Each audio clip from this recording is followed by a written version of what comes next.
Good evening. The time is 7:01. I am calling the Newington Board of Education meeting to order for January 28th, 2026. Please rise for the Pledge of Allegiance. Pledge allegiance to the flag of the United States of America and to the republic for which it stands, one nation, under God, indivisible, with liberty and justice for all. Deb, would you please call the roll?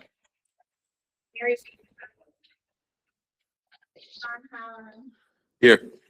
Marissa Lindsay, Here. Timothy Milton, Here. Amy Parati, Here. Sam Sharma, Brian He's online. Sam is online. We saw him. Yeah. Sam's online. Brian Speaker, Not present. Gail Stanley, Here. Jessica Weaver. Here. I have Ms. Beatrice and Mr. Skibo absent. Thank you. We have a quorum. First item of the agenda is our consent agenda. Participation. Oh, I'm so sorry. Sorry, I ran from class, so I'm a little out of it. I know. I haven't gotten yes. And someone pulled out right as I was walking in, but that's okay. All right, sorry, public participation. I apologize. Anyone online or in the room can raise their hand to be recognized for public participation on any matter related to board business. Raise your hand if you wish to participate.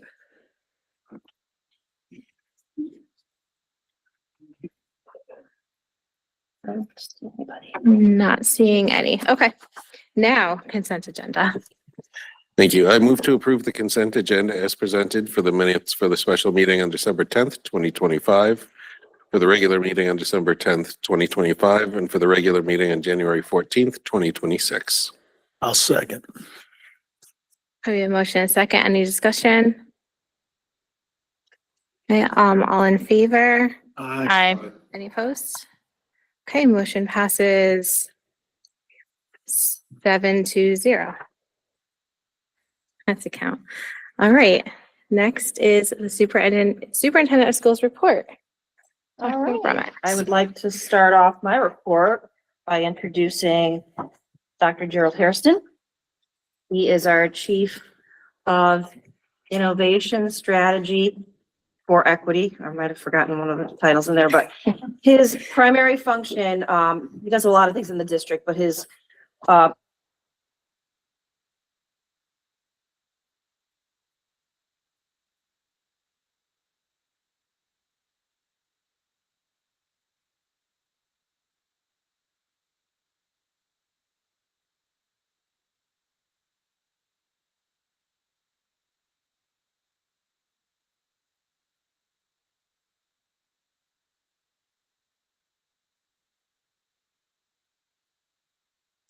oh man, that was good too. His work in this area has been outstanding. As part of the rollout, folks have noticed that Newington's ahead of the curve.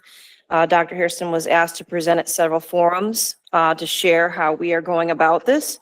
So I think it's something that we'd like to share with the board so they are up to date on how we are responding to some of the legislative changes regarding school climate, restorative practices, and really getting, getting parent and student voice in all of these initiatives. So Dr. Hairston, I will turn the mic over to you. All you gotta do is press it till it turns green.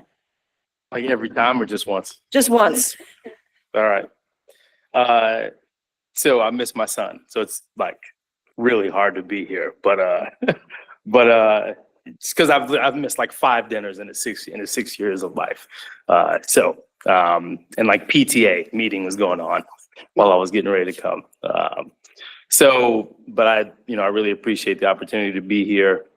And she did a great job of doing something the other day, so I don't want to be remiss in not returning the favor. She had no idea I was doing this, so I wanted to thank specific people. Kristen, who's been huge, along with Wendy, who's no longer in the district, with helping me think through a lot of the things when they were in their nascent stages.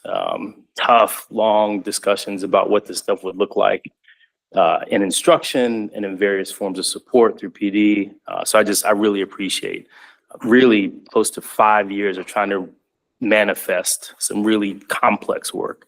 And then obviously, I mean, she's online. She couldn't be here tonight because she's at home being a great mom, or she's actually on the road at a wrestling match, being a great mom, listening to this as that happens. So Tamara Huang, who has been more than essential in this work. She's done all kinds of things that extend beyond just the sort of nominal role that's articulated in her sort of professional duty of coach. She's done all kinds of thought work and hard work, making sure this stuff is meaningful. And so I just want to say thank you for her wherever you are in absentia.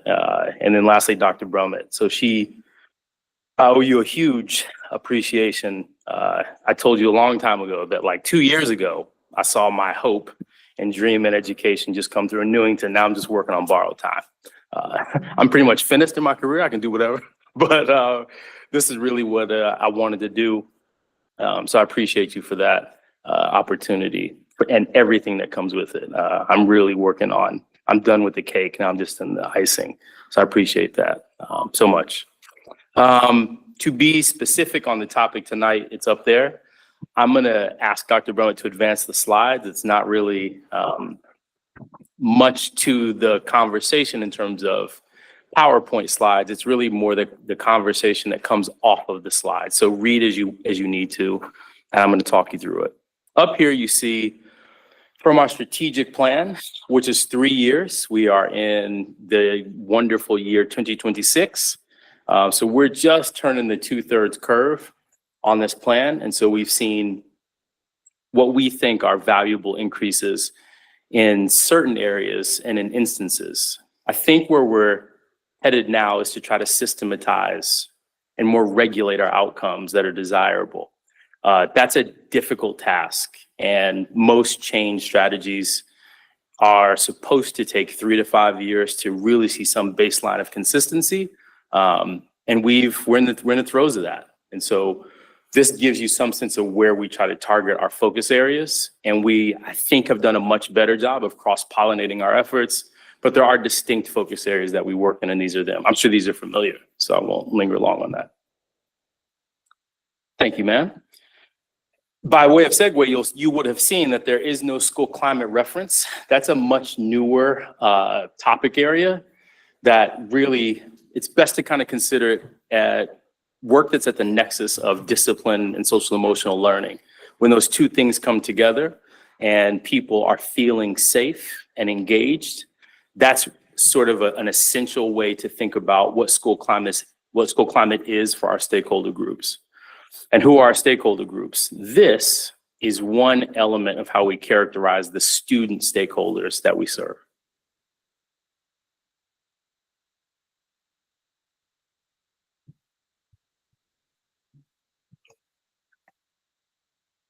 There isn't much that the numbers don't tell you, except for Newington is changing. We appreciate that. There really shouldn't be a ... there. There should be an exclamation mark. We are excited that we get to work with an ever diversifying pool of aspirations and opportunities and assets to draw from to make us as good as we can be. And that's how we choose to look at our evolving picture of Newington. This is yet another way to think about who we are demographically in our evolving picture of resources, assets, persons that we get the wonderful job of helping to serve. I wanted to be intentional about framing that as a positive. I think sometimes it can be a misnomer that we do what we do because we're getting more diverse, and that means that we have to move away from things that were tradition. And that can sometimes communicate that we are in a pickle or a bind to do things differently. And we don't have to do different work, we get to. We get to work with different ideas and different people and different perceptions and different strategies. And we see that as a net gain because our whole institution can grow. Although it's difficult, it actually is a net gain, not only in the sort of research base around businesses, practices, and how they increase based on diversity, but we think diversity is just an increase in opportunity every time you get a new idea. Think about what it would be like to sit down with dinner by yourself every time you ever had dinner. And think about every time your ideas grow, you read a book at dinner, a new thought. You talk about a book at dinner with a person, a new way of thinking about that book. You talk about more friends who are in a book group and you eat dinner together. Every time we increase at the table, we learn. That's the way we think about how we're growing and changing. We don't want to eat dinner alone. We like company. We call that our intended outcomes. We seek to maintain places at the table for people who are enjoying their time here. We seek to increase where we have to if people are sort of losing access or not getting what we hope that everyone gets, the sustenance that they need. And we don't want those pictures to be predictable. So we want to very specifically and strategically target where we think there might be a table that needs to be lowered or a chair that needs to be raised so that everybody can get what they need from the opportunity to come eat together. Well, we have to afford them. I'll pause for a second. I do tend to be quite poetic. I listen to a lot of R&B, and my mom is a preacher. It's an interesting mix. I won't read to readers, but I'll let you take in this very specific aspect of our overall district plan that we just spoke to.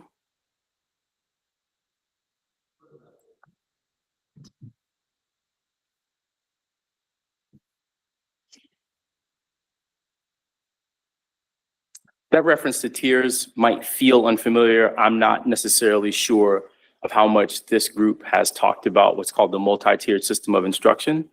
In its former iteration, it was most often referenced as SRBI. Nationally, it has a different nomenclature, had a different nomenclature, and that was RTI, response to intervention. More recently, there has been an emphasis on not necessarily the artifice of tiers of instruction, but what that scaffolding is called, and that's just called the multi-tiered system of support, MTSS. We want that for SEL, school climate, and discipline. The way that we start to construct that infrastructure or that scaffolding is by data. We use a lot of precise, what we hope is precise methods and data generation processes to tell us where to build the insides. Our schools might have different looks of those, or the artifice or the cover of what the multi-tiered system looks like in their schools, but they all are in the process of constructing the same kind of scaffolding, spine, to put their school culture around. So while you might see different looks based on level or parts of town, what's inside it is supposed to be remarkably consistent. That's why we use this action step of starting everything that we do from proof. We value perceptions and people's lived experiences. In fact, it's a part of the data set. We have principals and Dr. Brummett herself who talk about this term called street data. If you want to check out the book, there's a book by that name. So we have a wide array of things, but we really try to use as much evidence as possible from different sources. But that's what tells us where to build and how. All right. Again, I'll try not to read to readers. I'll let this wash over you first.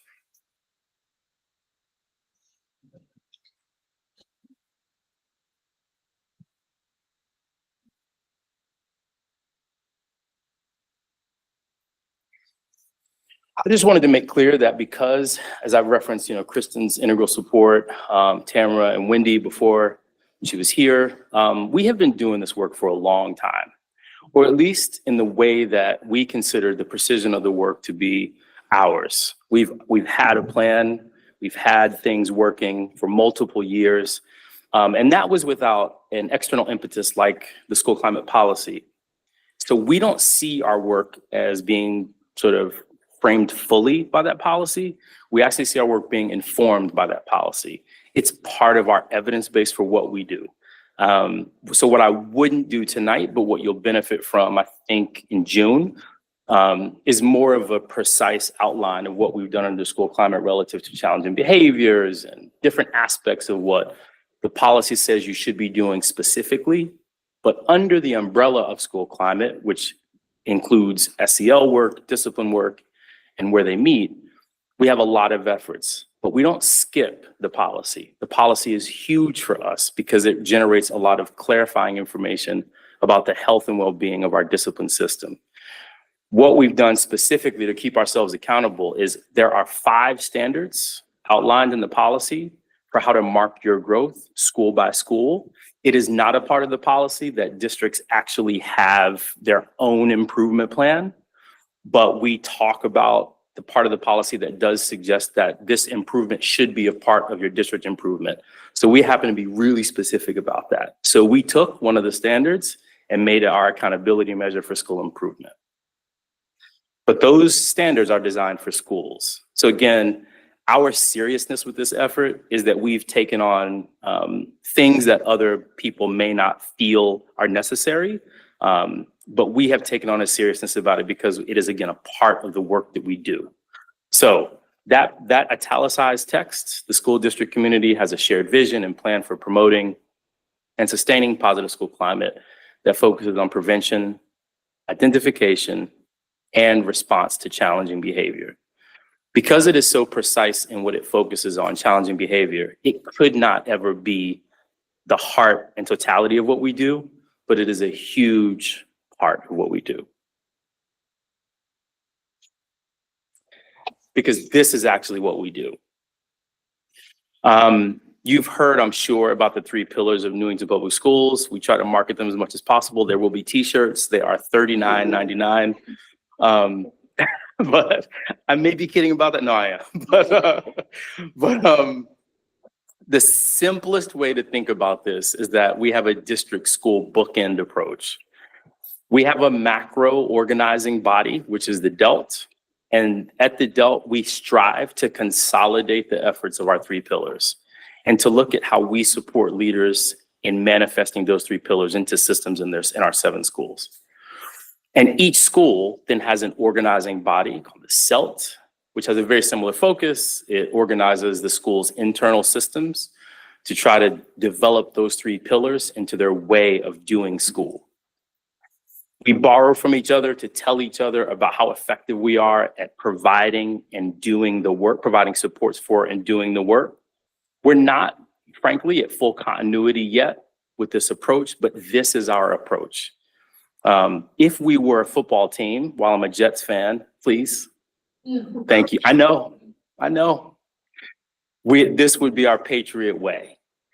We try to have an identity that reflects the best of what Newington can be. So at least our strivings have a focus. We don't try to emulate parts and pieces from where we are, from other people. We try to cobble together with real scrutiny the best of ourselves and put that into an organizational framework. That's what that is. But I'll let you look at that for a moment.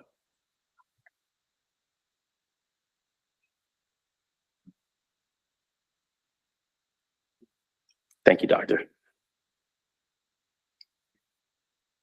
To go one more level deeper, what makes each one of those, what you saw might be, those little squares are subcommittees and committees, but what makes their work function is a relentless commitment, not only to equity, but to routines.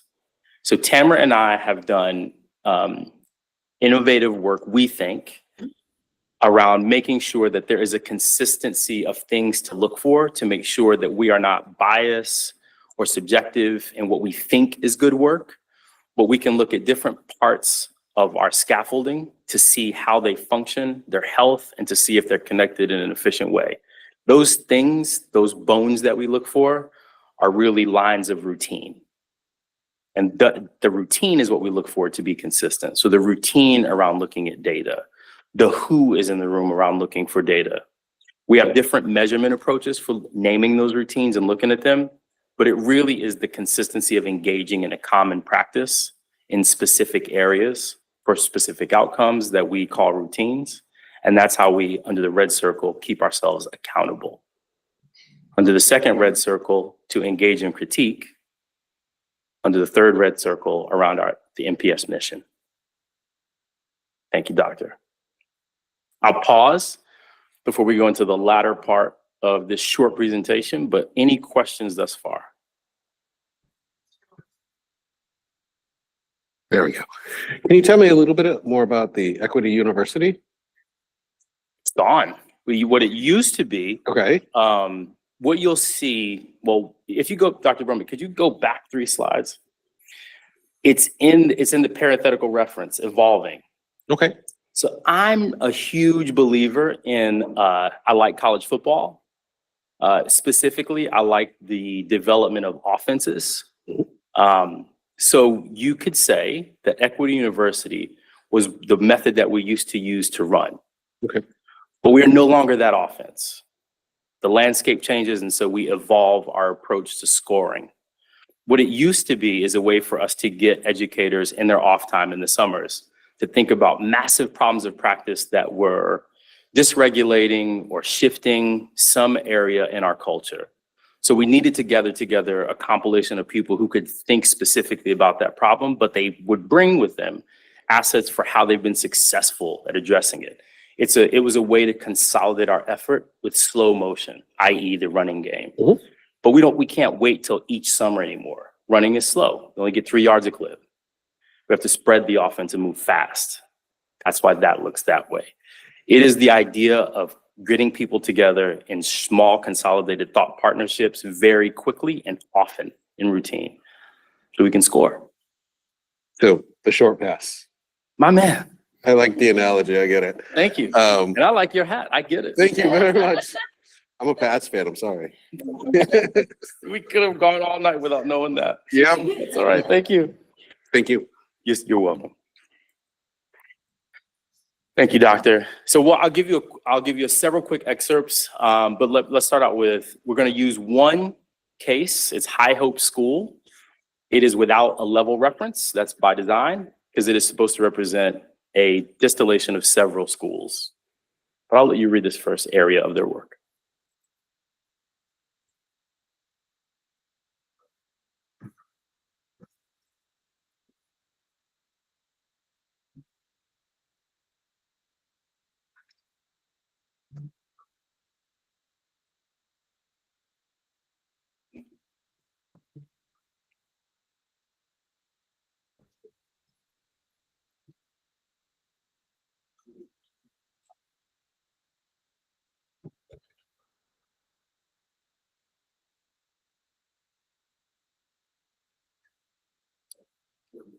So perhaps you're at the latter part of this part of the case study on High Hopes.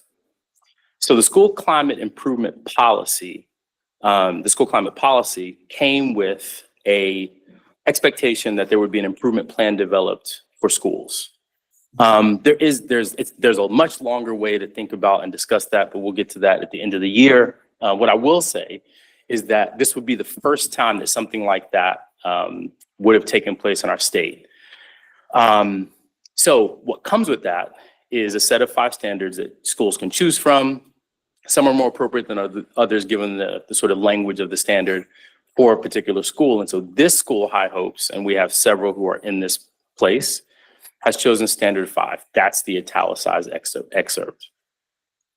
What we would hope to see at this school and what we support in this school is their use of holistic data. And my reference to street data was that when we might have, by way of the real scrutiny that Kristen has done and her colleague Bev Lawrence do now, we might have a really good understanding of some outcome in terms of student data, academic data. But what we would struggle with is this corresponding feature of how students get to the instruction that tends to lead to the knowledge application, that tends to lead to the knowledge production that we see in test scores. Because there's a whole host of things that happen on a regular basis that have to do with how kids feel and think about themselves whenever they come into any kind of social context, because we all feel it. That explains why some of us dress the way that we did tonight. Some of us read the way we do tonight. Some of us feel the way we feel tonight, because you bring everything, whole self. What we're missing sometimes is a way to account for that in the data that we have academically. And we don't have to. What the school climate work allows us to do is to account for that, is to make sure that we are taking care of kids holistically, that we teach them holistically, and that we have measures that say that we have taken everything that we can into stock as we try to make sure that these students progress year to year, day to day, week to week with what our expectations of them are. It just so happens that we are starting to get our hands around what those precursors are. We're using language like engagement to give us more of a holistic sense of what actually goes into a B or mastery. It's the moment of closeness to the table that you're trying to eat at. That's what we have several schools doing their best at understanding. And this next slide will show you how. I'll give you a second to read.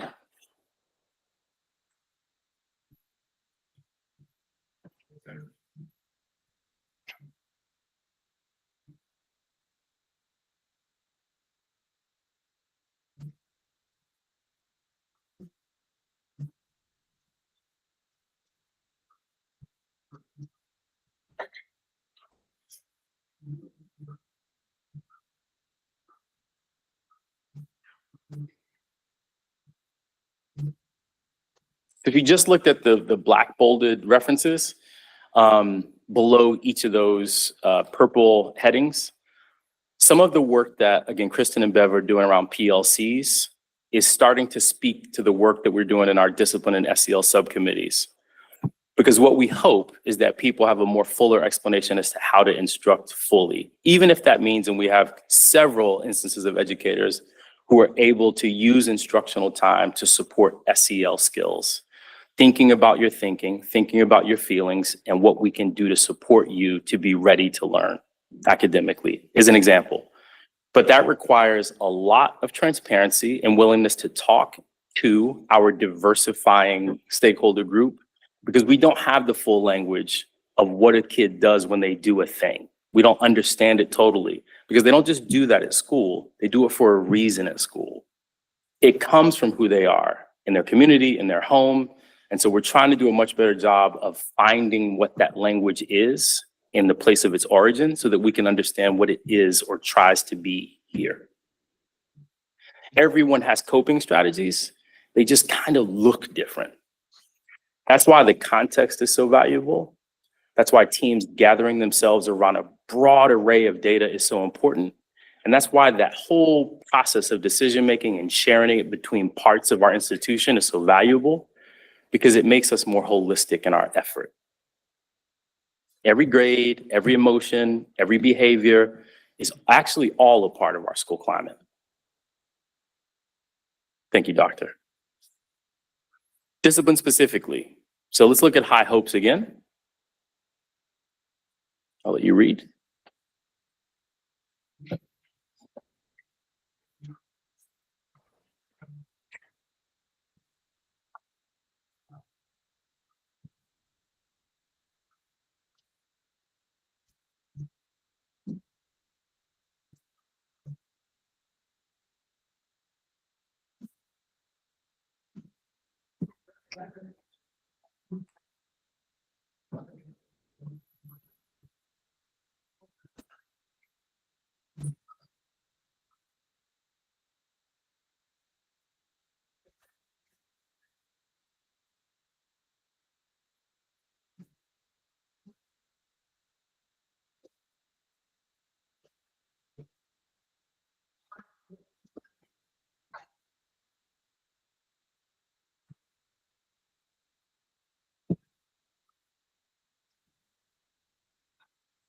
Before I share, any questions about what you think this is pointing to?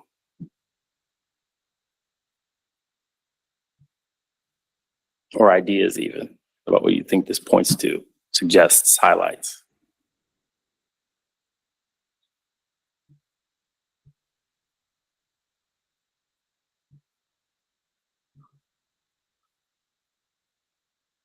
I'll give you a clue. The word respect. I think we take for granted, or can take for granted, unless we put real context to it, what respect actually looks like. Here's an example that might help us not necessarily just lean on this to do the lesson. If I was following behind someone and they dropped their wallet, I would have to think about what it would mean for me to pick up their wallet and hand it to them. And the reasons why I think about that could be related to my past experiences with how misinterpretations around my helpful behavior look. I would have to think about where I am and who I'm helping. Would they want my help or would they be afraid? I'm an extremely cautious person. And I'm also very much so a people pleaser. So I'm always nervous about like scaring people. So every idea would precede, even if I would actually pursue the thing that I want to do, which is to help, which has everything to do with my want to. But that's as much a part of who I am as everything that I think about that goes into my decision to behave, to actually do the act of helping. I know that there might be some mystification around what cultural responsiveness is, but that's all it is. It's me describing, us understanding what goes into something. And it tends to be really robust and contextual. That people do things for a reason, and they don't always do the same things, but those reasons change based on the context and environment that you're in. Nothing really expresses that like discipline, because at its core, it is a dialogue. It is a behavior that is saying something about the person in the space that they're in.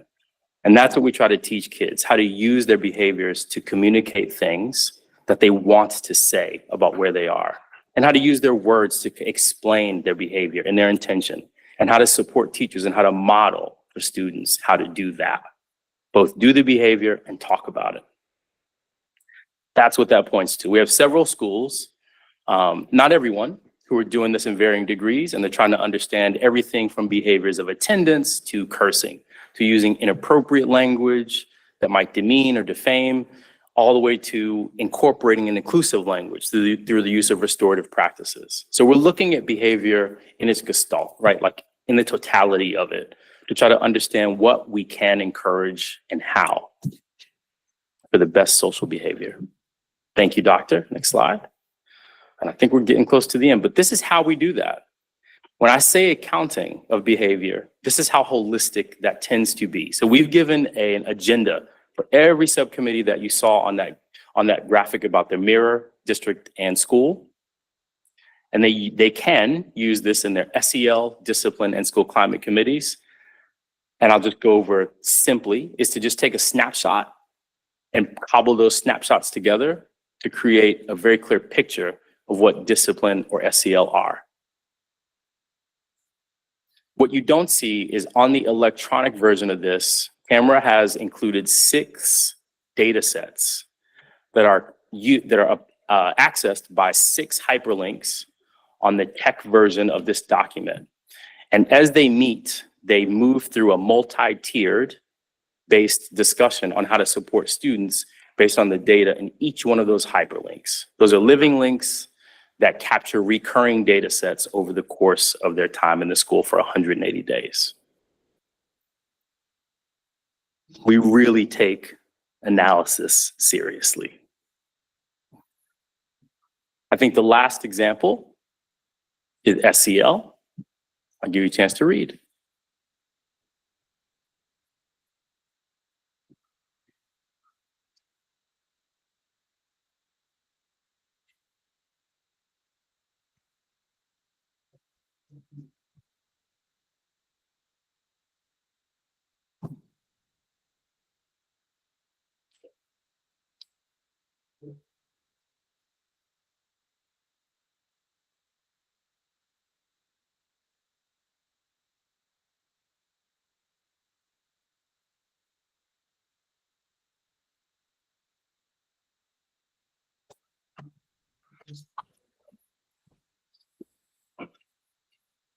Pretty self-explanatory. So Doctor, if you could bump to the next slide. We are moving toward procedurally and thoughtfully around how to the wonderful question around how to use our internal work to evolve our work.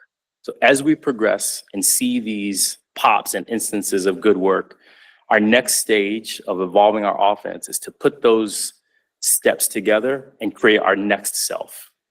That is how we circle back to our overall improvement plan over 3 years. The reason why it takes so long is because all good things don't happen all at once. We're not necessarily seeding a field. It's very different than that. We're actually taking small wins, thus the football reference. And every time we see something is affected, we take a snapshot of it and we put it together. And that just takes time. It may look like the work that we do is slow or plodding or ineffective, but that's if you look at it through a very, very lean and traditional prism of what it actually looks like to be a successful school in our district. We're trying to expand the frame to make room for different kinds of successes. This particular illustration of a lesson and the ability to self-advocate, we think is very important. And it doesn't actually take a backseat to grades. It's all a part of the same thing. We owe that, if you could, Dr. Brummett, clarification and how to do that to people who aren't in the room but are always with us on this work, even if in instances to 2 thought partners that have been critical, and not just the policy, but each of our areas of work, and that's Jessica Ritter and Evan McKnight. The latter being a consultant from CERC and the former being our legal representation. They've been huge for us in helping us do the best that we can, but sticking to what is effective and best practice elsewhere. And with that, Dean, any questions? I apologize, way longer than 15 minutes, but he is not in bed yet, so I do get to give him kisses before he goes to sleep. Go ahead, Mr. Holloran. I think we can see some measurement, some improvement. We'll probably talk to this a little bit later as we get to the curriculum committee briefing in terms of seeing targeted groups and their advancement and their progress too. But I think part of your work is very much about community and connectedness between the student body. Yes, sir. And I was wondering if there was a way that we could have some kind of indicator how well it's progressing. When our student reps are here, I often ask them, how's the school spirit? But I think that that's got to be a big part of your work. And I was just wondering if there's any way we can gauge how well our school community is progressing and coalescing, I think is probably a better term. You ask good questions. I You should stop by and see me sometime. I'm a coffee person. will. Yes. Yes, that work is our restorative work. So I think we've got this is going to be, how do I say this helpfully? We've got different ways to look at the fidelity. So the actual work being done is based on the actual intention. Then there are intended to be surveys that will closely measure students and staff through focus groups. That gets to your community part. And our hope was to move into it in a procedure into more involved parent involvement in the specific area of our culture, particularly our culture in Newington around our language. As we diversify, we're not selling bridges in deserts. We know that brings not unautomatic tensions. And so we know that kids are often bringing what they know from where they know it. And we want parents to be a part of helping us to construct a new reality around that. The reason why it's procedural that way and under restorative is because restorative is all about community. I lay it out as a sequence because first we have to expose staff, and that is what we're doing this year. Okay. Every school is intended through the legislation to be on a path of informing staff about what restorative practices is. Our best step is after they know it, to use what they know to help build those communities with those strategic efforts. We're just planting seeds at this point. Yep. It's ongoing work. Yeah, that was a great Yes. answer. Thank you. Thank you. That was a good question. Mr. Newton? Doctor, is this available in print form? Because it wasn't in my package, so I would have Yes. rather seen it ahead of time, so I could have given a little bit more thought, Yes, sir. not draw conclusions ahead of time. I So- apologize. No, but we can get a copy of that, because I digest and read it. Thank you. Nice choice with the green, by the way. Ms. Weaver? I just want to say thank you, Dr. Hairston. It's always something new, even I think in a lot of this work that's been done for a while now. It's like crazy to just see it kind of evolve. And I know a lot of this sometimes I even feel sometimes like it's not vague, but it's high level. It's, Yes, ma'am. you know, and trying to ground it. So I appreciate you kind of putting an example or two in there to kind of ground it into, you know, we're talking about these big concepts, this infrastructure, and I think a lot of folks are like, well, what does that look like on the ground? Yes, Like, ma'am. what is that? What are we seeing? What are we hearing? It's like, what's the vibe? You know, I think we need like, it's like school vibe Yes, plan, ma'am. right? Like, Yes, ma'am. as the kids would say, maybe. But I think one of the things that we're most curious about too is with those challenging behaviors, you know, this became, you know, even an issue, you know, staff were bringing it up. I feel like Yeah, it was every district was talking about absolutely. challenging behaviors, you know, a couple years ago. And I feel like that's kind of waned out.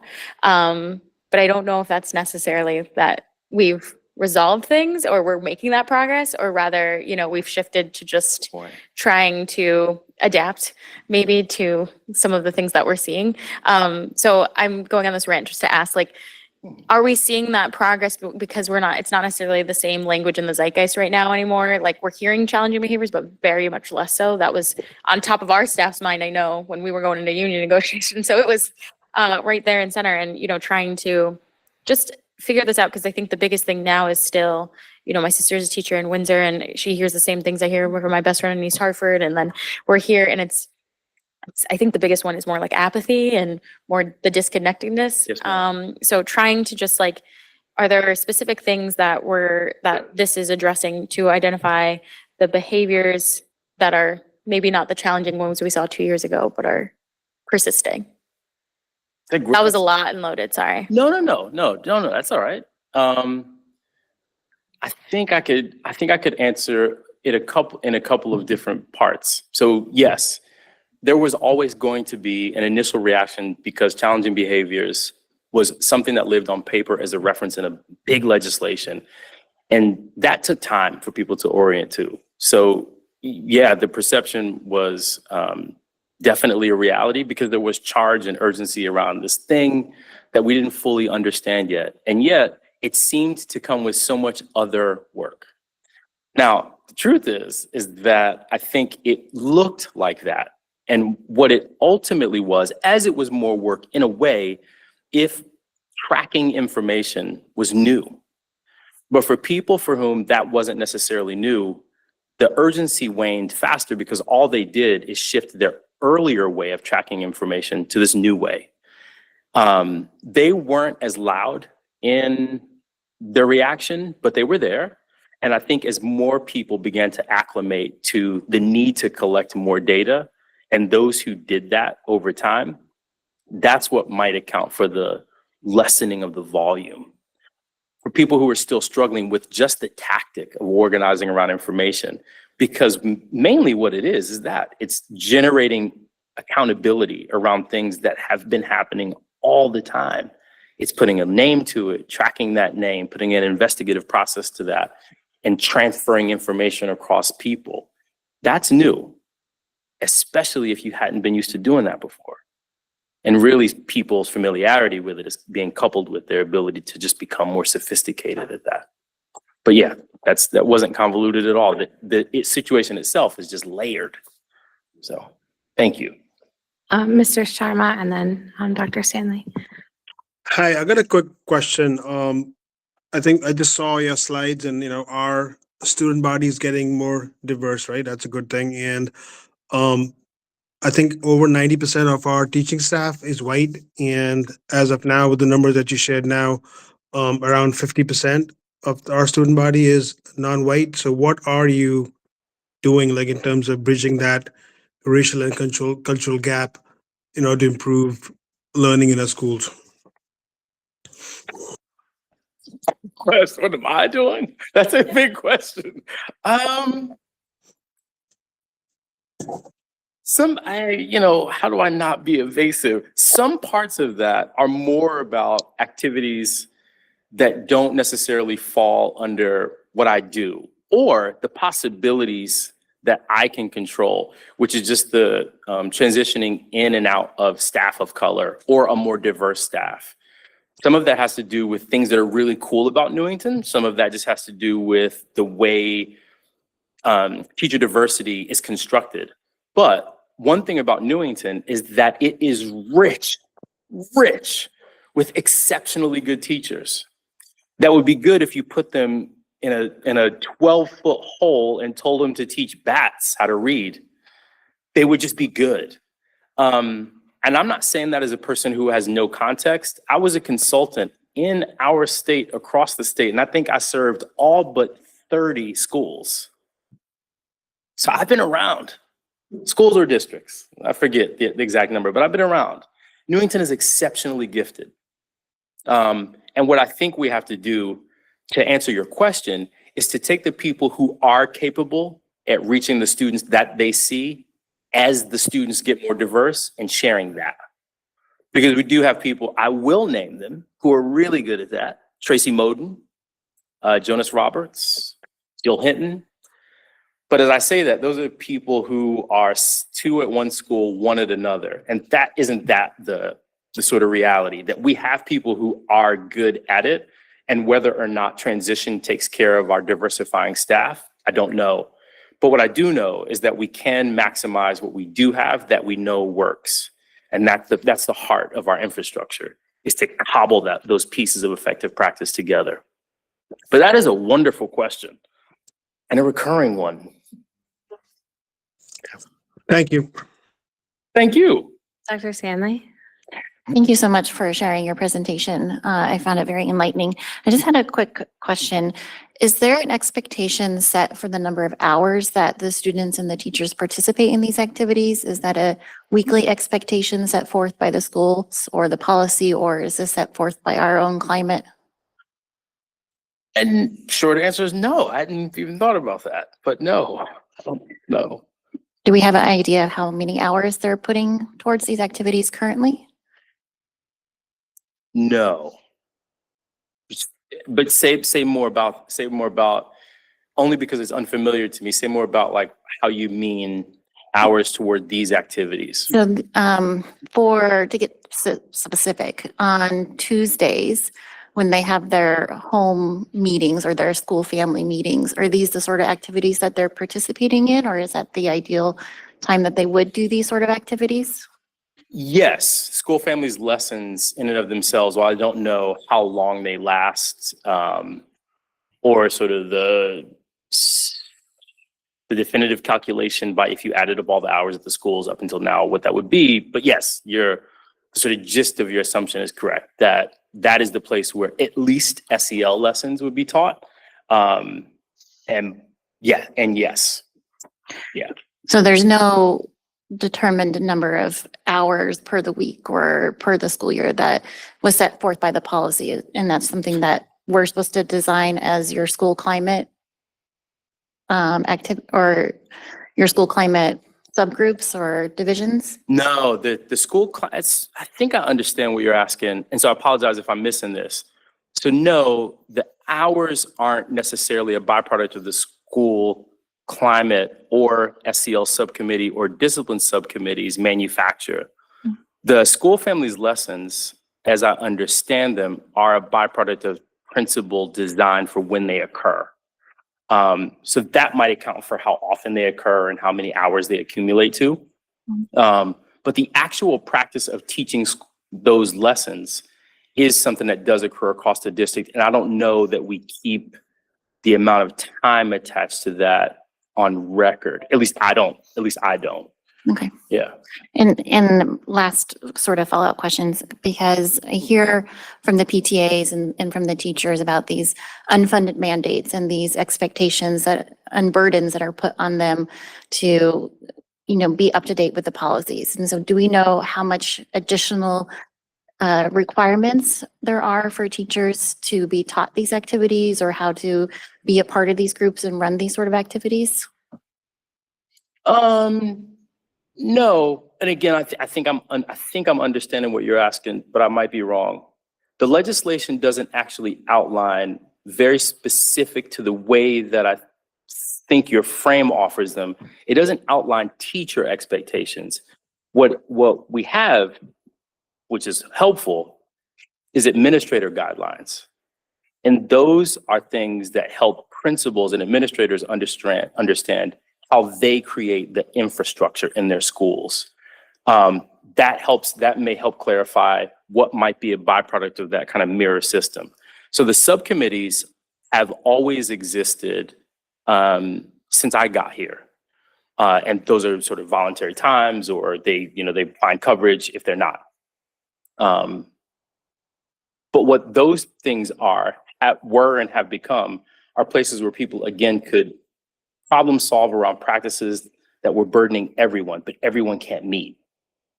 And people who were effective at it, whether the problems were then met around effective ways to solve those problems that existed then, and now organize around problems as they exist today. Something as simple as, what will a lesson look like tomorrow, given the fact that we're all in our grade level or all in our school seeing a student need for this? Well, because we can't shut school down and all meet, thought partnership can organize itself and help to focus the information that needs to get out to everybody and then share it. And we do have schools that are pretty efficient at that. Okay, thank you. Yes, ma'am. Thank you. Kind of just piggybacking off of Dr. Stanley's questions regarding like SEL and the lesson that you gave it as an example. That's only one way, right, that students are learning SEL. Like you mentioned that, and this is like the stuff that I'm learning in school now, is that everyone has, a different way of handling their emotions, and their behaviors are actually telling us something that they need or something that they're lacking.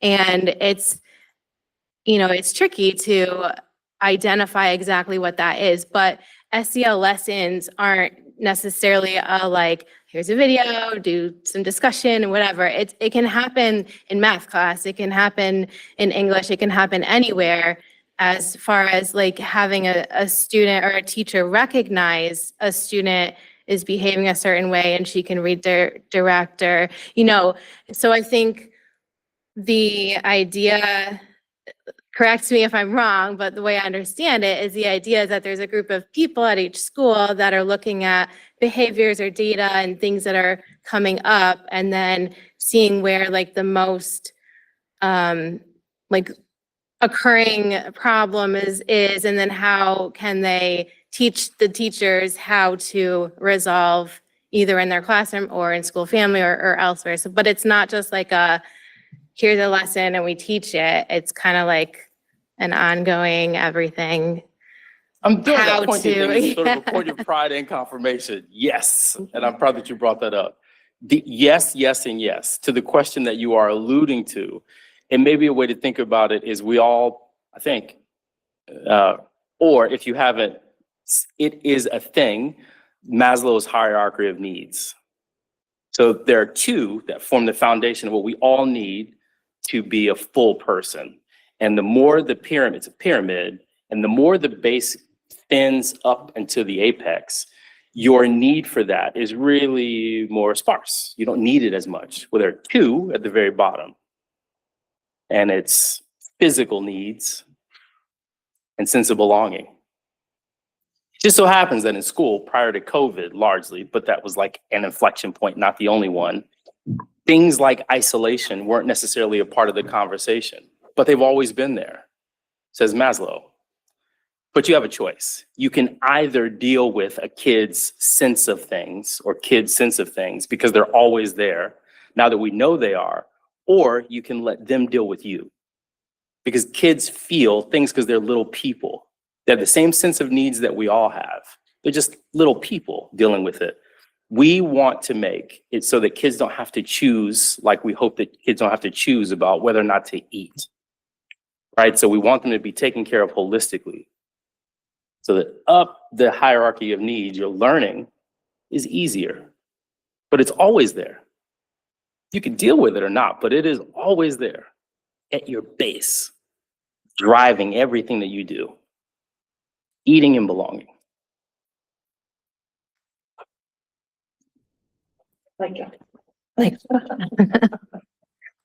Any other comments or questions? Okay. I hope you can still get home. Run, run, run. Thank you so much. And Grant's my son.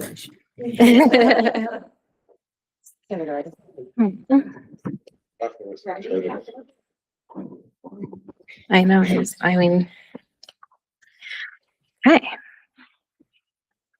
Oh, sorry. Next.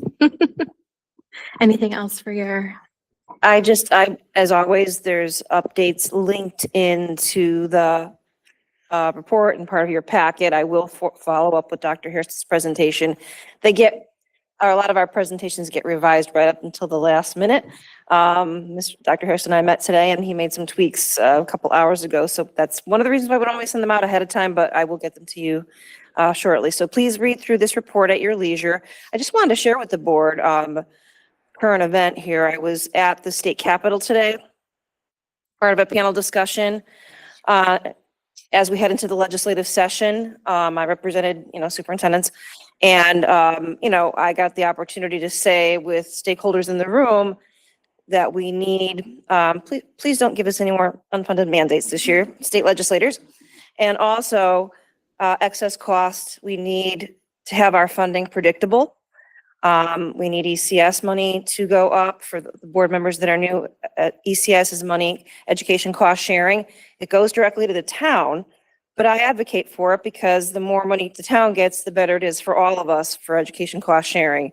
I advocated for, making sure we don't have to cut supports that we've gotten in districts now that sometimes grants go away. And, what can the state do to support those efforts? And I always advocate for what's called the burden of proof, where in Connecticut, we are one of the few states that has a burden of proof where no matter what happens in a special ed dispute, the district is on the hook to defend everything. That's very unique to Connecticut. I worked in 4 states total in my career, and Connecticut is by far the most litigious. And I say that anytime in front of a mic at any type of public forum, that is why we have such one of the reasons why our special ed costs are going up and our special identification rates are going up. So I had the opportunity to speak to that today with some colleagues, board members, other stakeholders. The CEA was there in full force. Dr. Miguel Cardona was there because he's getting very involved in the state now that he's back in Connecticut. And I was actually able to meet Jarhana Haynes, and she's, supporting our efforts locally. And Miriam Khan is a representative, and we're fortunate that she is a teacher, a special ed teacher, who's head of a task force on how to make those funding sources better. She was instrumental in getting the SEED grant passed to the legislature this year. The SEED grant was money that we have awarded to us this year and next, about $185,000, and it allowed us to start a new program at Chafee for some of our more involved kids at no expense to the board for now, depending on how long that funding keeps up, but it is definitely guaranteed for next year. So anyway, I wanted to share that opportunity that I had today because I feel it's very important to be fiscally responsible and look for any opportunity for state support. Obviously, the board knows I write grants with our grant writer to try to lessen the burden on our taxpayers here in Newington. So just want to share that little update. okay. So now moving on to new business, we have a report for our enrollment projections for 26-27. Excellent. Thank you for the opportunity to share with you our enrollment projections. As you recall, last meeting, we spoke about where we were last year and where we are to date, right? And so now this report takes us from where we are to date and what we're anticipating for next year. So that way, while you all engage in the budget process, you'll be able to consider and think about what are we trying to achieve with our staffing to be able to provide the excellent education that we always do for our students. So with that being said, we use a number of factors that help us make determinations about our staffing. One of which is NESDEC, which is a company that does do analytics around the town of Newington. We provide to them a lot of new information and especially with the growth and development that we've seen lately, to be able to kind of incorporate that into their analytics around what we can project for incoming preschool students, as well as kindergarten students and the like. And they're constantly updating their projections to support us. We use that information along with what we know we currently have, as well as the information that we get from the preschool census that you might have seen that went out through our office recently. As well as our declaration through open choice. So taking all of that information into consideration, I'd kind of ask you to go right to the middle of the first page. And the first exercise we're going to do is what's called the strike-through exercise. If you see the number 59 less, and you could change that to 10, that would be more accurate in the subtraction methodology that we'd like to use for this report. So we are right now anticipated to be 10 less students from the current school year. And so with that, we would look to declare, because we have opportunities to declare 19 seats for the open choice program, which would bring us from 134 up to 153, which is the number of students that we would hope want to choose Newington, or at least 19 more to make it 153. As a school of choice. I know that in the budget process, I think Dr. Brummett has shared with you that if we have 3% of the population of students that choose us as a school through the choice program, that comes with a certain amount of funding. 4% comes with a different amount of funding. I'm sorry? Additional. Correct, additional funding, yes. We believe that we could easily manage 19 students joining us through the choice program. That would bring us up to around 3,813 students, or 9 students more than what we currently have this school year. Our kindergarten enrollment is estimated to be at 246 from 247, so that's just a difference of 1, very minimal. So we're not looking at many changes there. Approximately 3 students expected to complete a 5th year, so we take those folks into account, and 12 students more than this current school year total is what we're looking at. So we're looking at 3,816 students total for next year, if all goes as planned. Then that would be just a little bit higher than where we are right now. When we look at who we anticipate to retire, we have a pre-K teacher leaving us, retiring at the end of the year, a reading consultant or coach, multilingual teacher, and a special education teacher. And then we also take into account, well, who are the folks that asked for a child rearing leave this year and then are going to return? And so we have 2 staff members you see there who are coming back. So we have space and we have positions for them, which is wonderful. So of the retirements, we have spaces where folks can come back into. So we're really looking at a small recruiting year this year so far. Of course, this report is only as good as today. A lot of things happen between now and the end of the school year, and we work to account for that. But right now, it looks like a smaller recruiting year. And with all that being said, the numbers are behind here to kind of account for everything in the report. But I would pause for a moment and see if you had any specific questions for me. Ben? The 5 students you're saying are doing a 5th year, are they in an eat night program, or are they mainstreamed into the regular population? So the 5th year would be a separate program. Ms. Weaver? Just a question on the NASDAQ report. Am I jumping the gun? Okay, great. I think it's page 2 of it. Because it's historic, it talks about the historical percentage changes, but I know it's not accounting for it's just the K through 12. So it's not, we're missing the 200 or so from pre-K. Right. But just curious, like, do we have any analysis about the decline? Is this, like, it just concerns me a little bit, the numbers.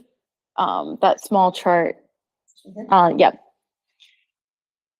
Because I know at some point we were talking about, oh, we're gonna have all these increases in students from some of the developments and that kind of stuff, and then we're not seeing that.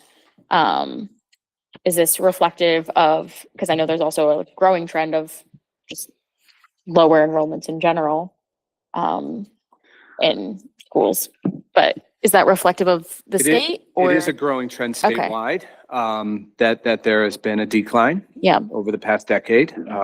Some stabilizing years, just kind of steady and Yep. then a little decline, dip, stabilized. I do know that we have more, housing that's gone up or accommodations that have gone up. It hasn't resulted in a massive Yeah. enrollment shift Okay. yet. I just couldn't tell if this was like, okay, this is a Newington specific or this is No, it's general statewide. trends. Yet that's also 240 something off. So we're actually projected to be up. So it's Well, I think NASDAQ we- report is, there's a discrepancy is more of what I'm saying. Right. Their We- projections versus our actual projection. Well, we account for the pre-K Pre-K, too, yeah. right? Okay. Which, I just have a comment on the open choice numbers. And I know a lot of, we've heard comments in the past, like the open choice students are bringing diversity to Newington. I think it was clear earlier and we'll show again that like Newington is diverse in and of itself, without the open choice. But I think it is a benefit and a positive to increase the number of students to that 4% threshold, because as Mr. Farisi mentioned, the town does get tuition for those students, and then any special ed cost for those students is also 100%, right, refunded Yes. or reimbursed 100%. to Newington Public Schools, and that's the money that goes into our CIP. So so I don't see that as I just want to put it out there that I don't see it as a negative. And I think that hitting that 4% mark is actually a positive because we do get more revenue. Yes. 2,000 per student. An extra 2,000 per student, so. And that's that does help. I mean, obviously, more students is more teachers, but if you take the number of students and divide it amongst all 7 schools, it really, you're not gonna save teachers, save that cost necessarily, their class sizes, so. I will add the open choice revenues that we receive actually do pay for a lot of teachers because we're able to use that money as we see fit for the most part. Some of it's got some designations on it, but during budget time, you will see exactly how much money from open choice is used to pay for our numerous teachers in our district. Any other comments or questions so far? What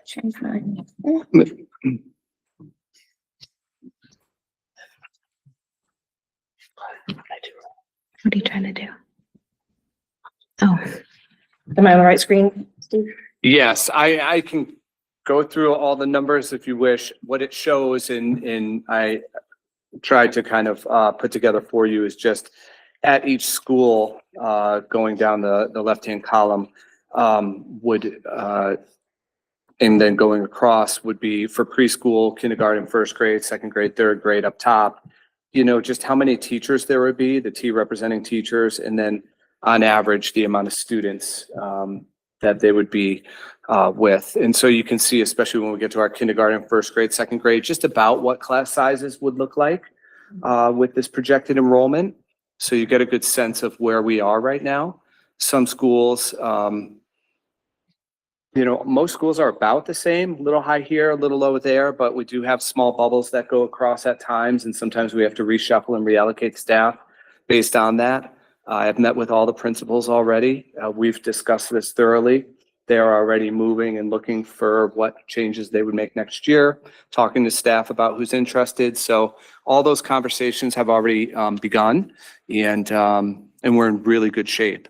So our recommendation would be to maintain this current staff that we have right now, so we can keep providing the supports to the students that we have.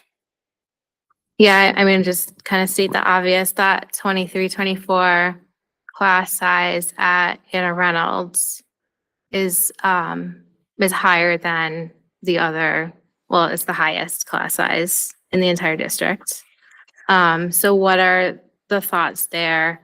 Mhm. And yeah, what are the That, thoughts there? that has been a bubble group going through, a little bit larger than the others. And so then what Principal Smith will do is he'll reallocate supports to be able to support those classrooms.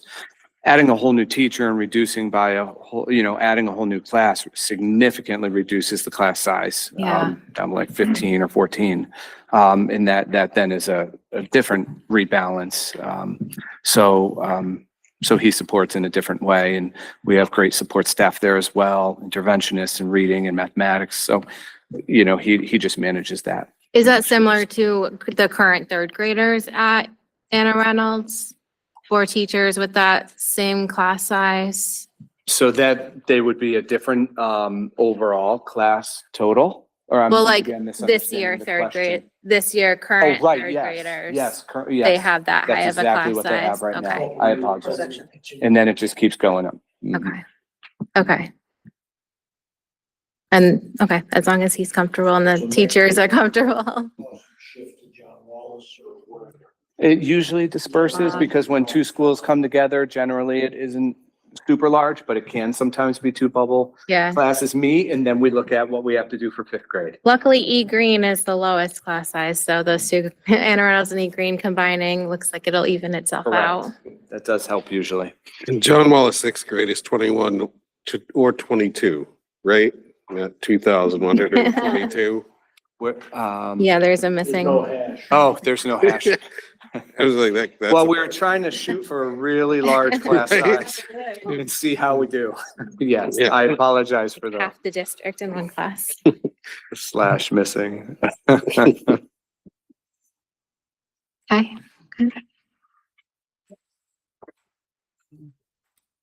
And then this, we were asked this question previously, and we've, I think, provided also in, did we do the extended look back to the 10-year, Dr. Brummett? I believe so, Okay, but it's not, this is the only thing that in the packet. okay. So we can share that with the board. We actually have a 10-year look back. I know last time we talked about a potential 5-year look back. Mhm. This shows 3 years right here, just so we get to see in each department, by program, the number of staff that we have had, and what might be the same and what might be different. So that way you can kind of see over the past 3 years. Again, we do have a 10-year that we will send out if that is not in your packet this evening. That was put together. We did put it together this way, as previous budgets have always kind of been put together this way. So it was the data that we had readily available that we could share with you that would make sense based on some of the decisions you've made in the past. For example, improving in social workers, right? So we've seen that in the program, and that will be reflected here. So that's why it's put together this way. I do know we're transitioning over to a different way to look at it by school when we're talking about the budget. And I think, that would be a good transition to do as well eventually. But I think for the purpose of this, it would be most reflective in the decisions that you or previous boards have made in the most recent years.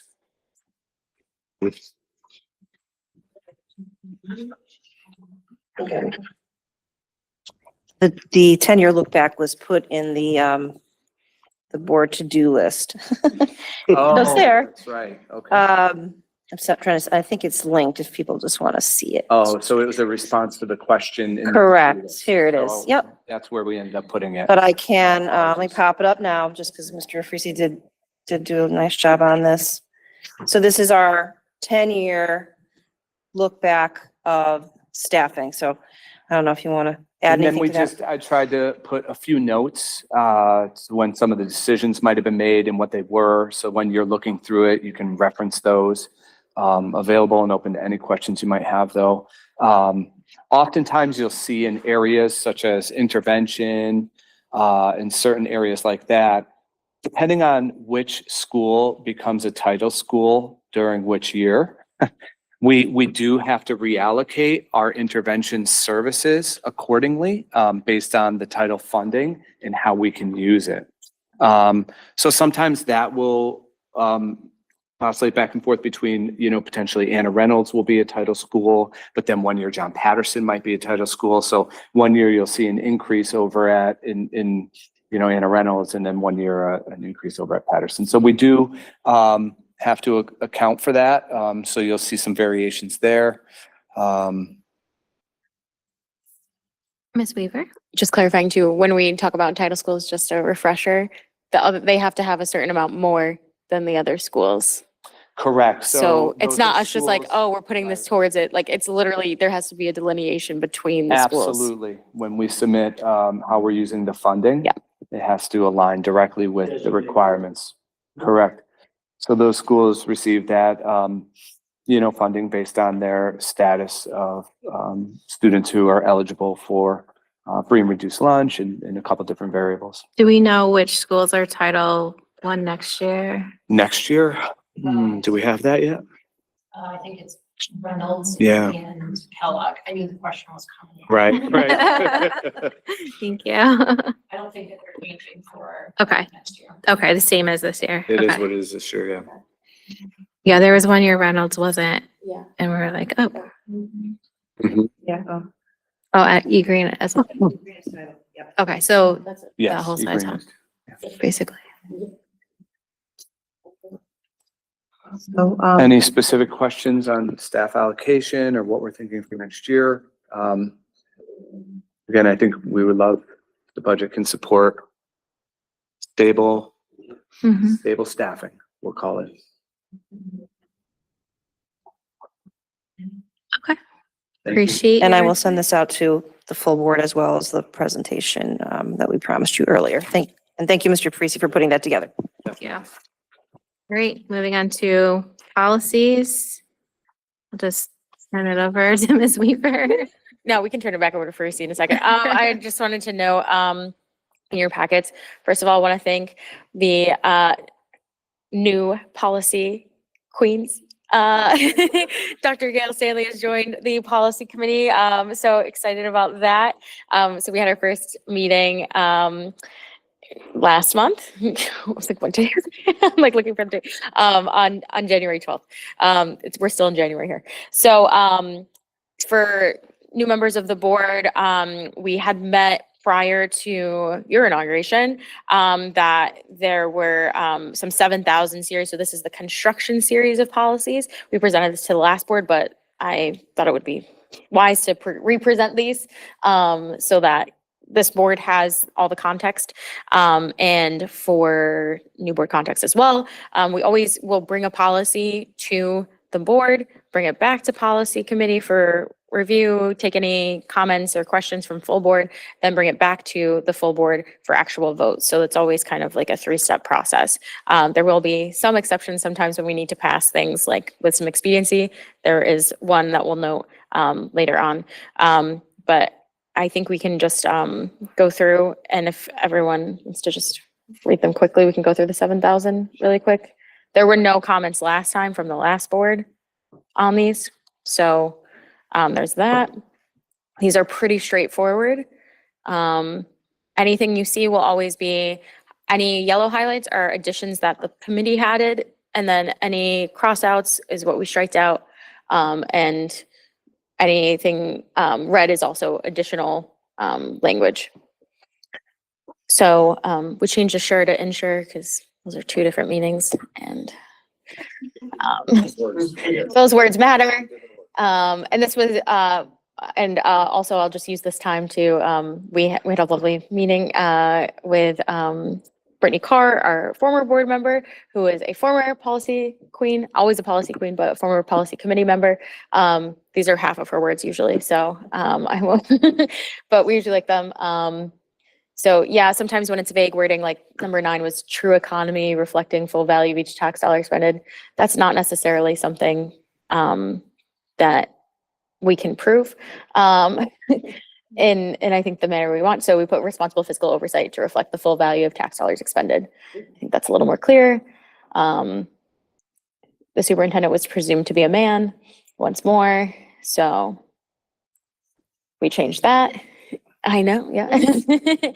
And then we also noted to, as always, policy to reflect current practice, regular reports and recommendations shall be provided to the board to guide capital planning and decision-making. We know this is a regular practice, but wanted to ensure that was enshrined in policy. So just reflecting what we already do.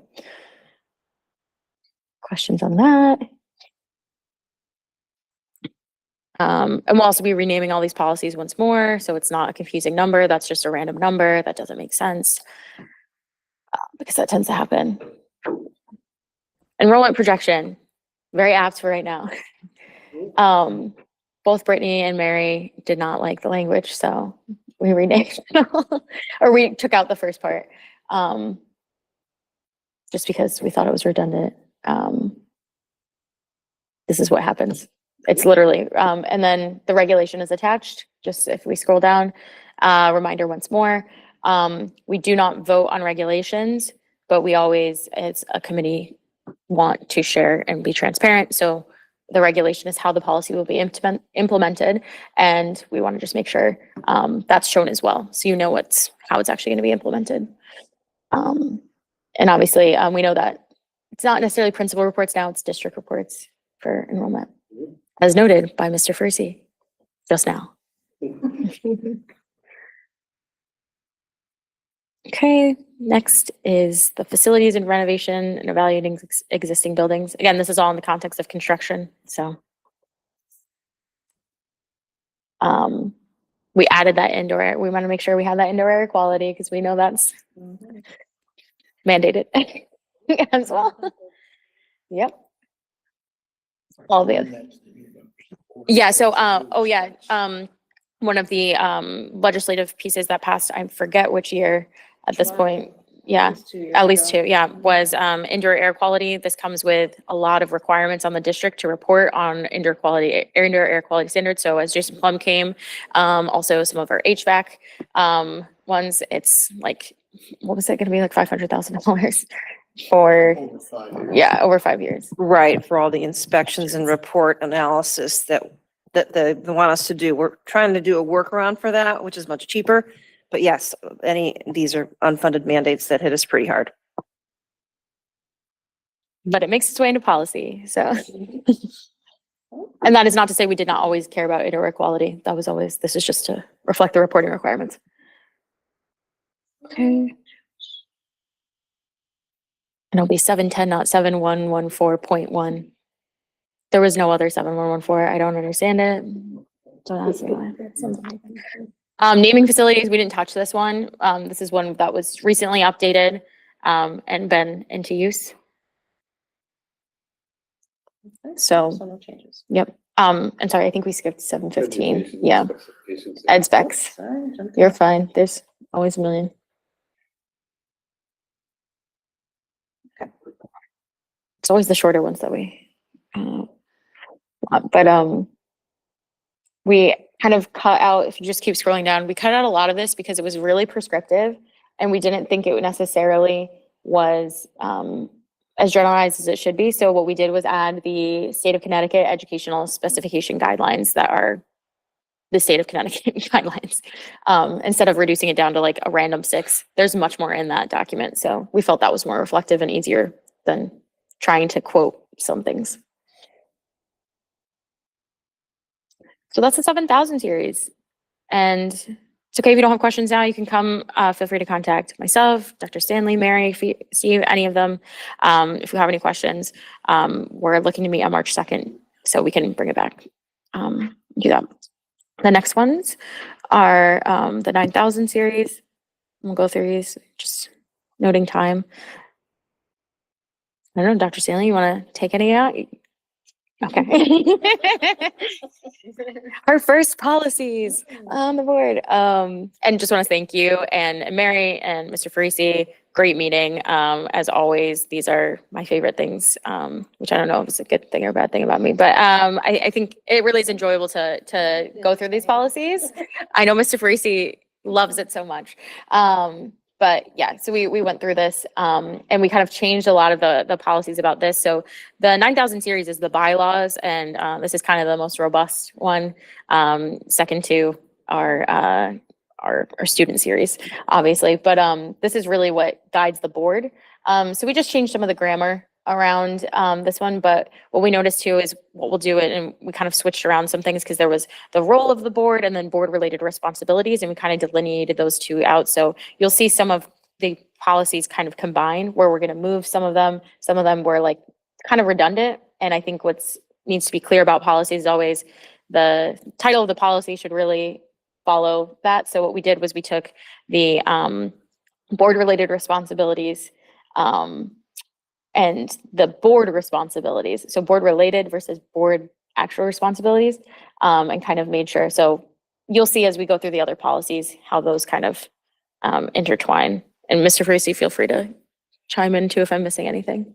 But oh, and Dr. Stanley made a great point. Move the number 7 to number 1, noting that we should be in compliance. It's the most essential.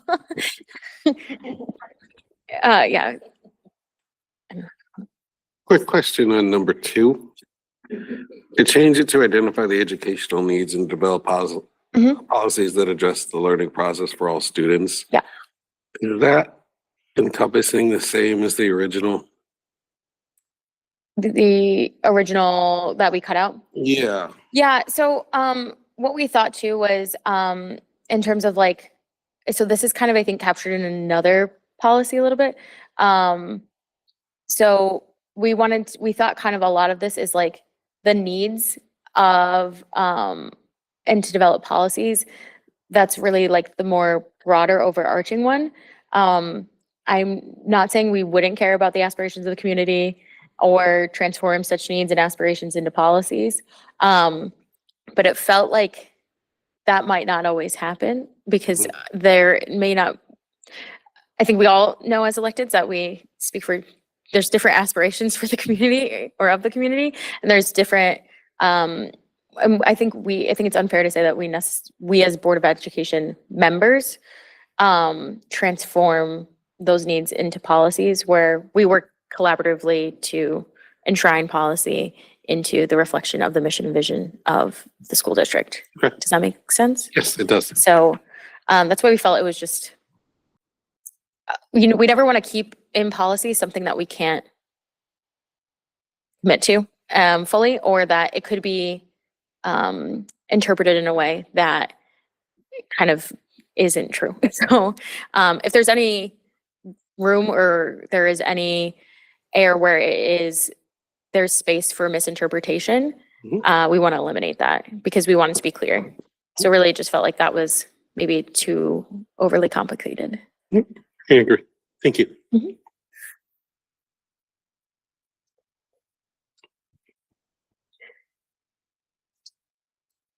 So the next one too is we changed this title because it was board related responsibilities, and we changed it to individual and full board responsibilities.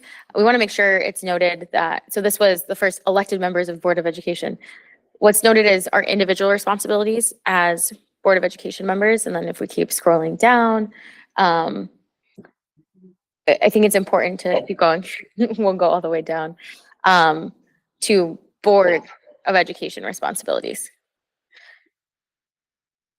So this is where did we move this one?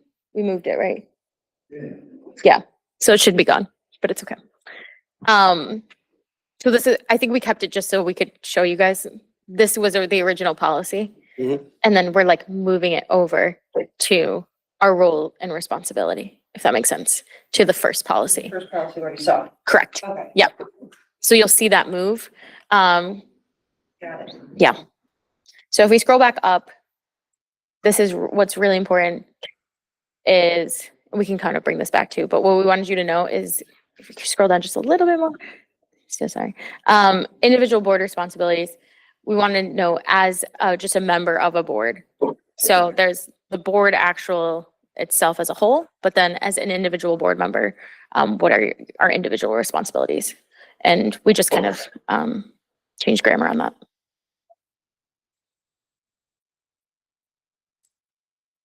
Okay, the next one would be legal responsibilities. And we're also changing kind of some of the order of the policies so it flows a little better. Simply because sometimes they just get meshed into different areas. So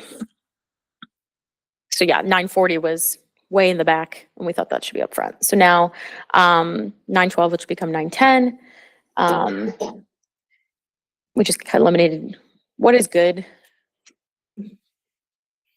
Just in general, This is very subjective, It right? was, So subject- yeah. what's Um, appropriate, what's good. what is, That was what a is lot of appropriate, what things is that we, good? like, We What is don't, adequate? what is adequate? Mhm. And so then we also added just to note too, they always reference the Connecticut general statutes, but I think it's important just to note when you're noting as defined in section 10-4A. So just more accessible that way.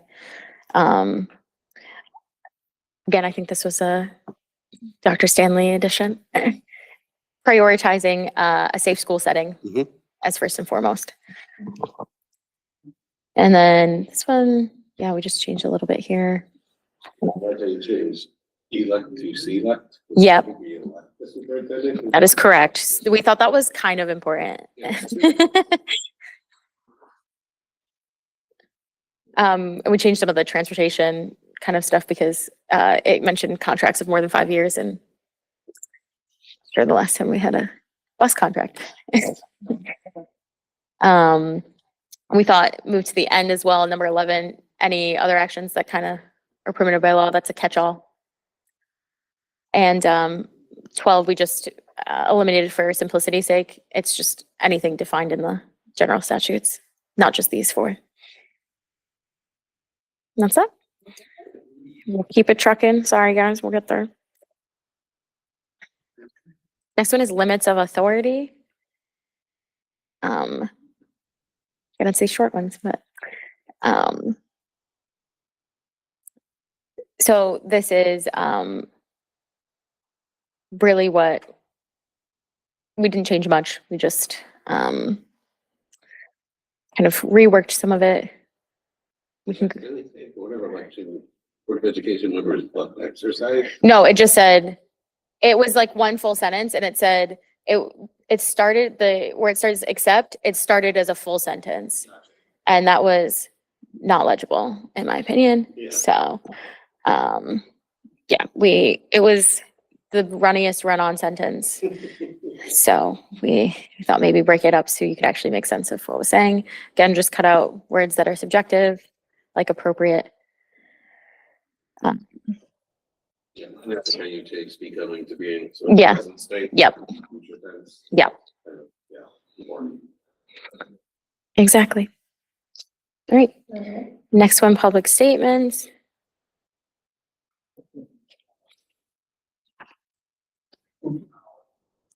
Tim's laughing. So this one we combined because of its brevity. So if we just scroll down a little bit, you can just see what it is. And then we'll see it. So what was confusing is this one, oh, actually, sorry, this is public statements advocacy. So this one will go back, actually. It's perfect you did this way. So this was public statements advocacy 9020.1. We'll go to 9020, which is public statements. Yes, please. There it is. Yeah. I don't know why we wouldn't know 9020.1 versus 9020, right? We felt that it was important to just kind of keep these two together. While separate in nature, I think it's important that they're just kind of one because they are talking about the same thing. But what's important is to note that this is really on the board and not public comment. So we had a long discussion on that. So this is talking about public statements by the board and by board members. So we wanted to make sure it's clear to like advocacy on part of the board members. Again, this is the bylaws of the board section. What that looks like. I think that's why we renamed it Yeah. board communication. Correct. It's clear. It's confusing when it's like So public that's statements. the title change as well. Thank you. Yep. Yep. So actually the language was fine. It was more of just how it's framed. So we don't want that to confuse because we know there's another policy yet to be seen here yet that discusses public participation. So I'm gonna skip over the one that we. Yep. 9:30 is the next one.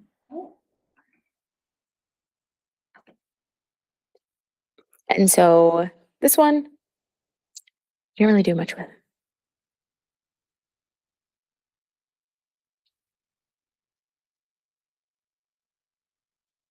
I don't think did we do anything with this? Yeah, we were good with it. Yep. Yep. But as always too, so this is a good example for new board.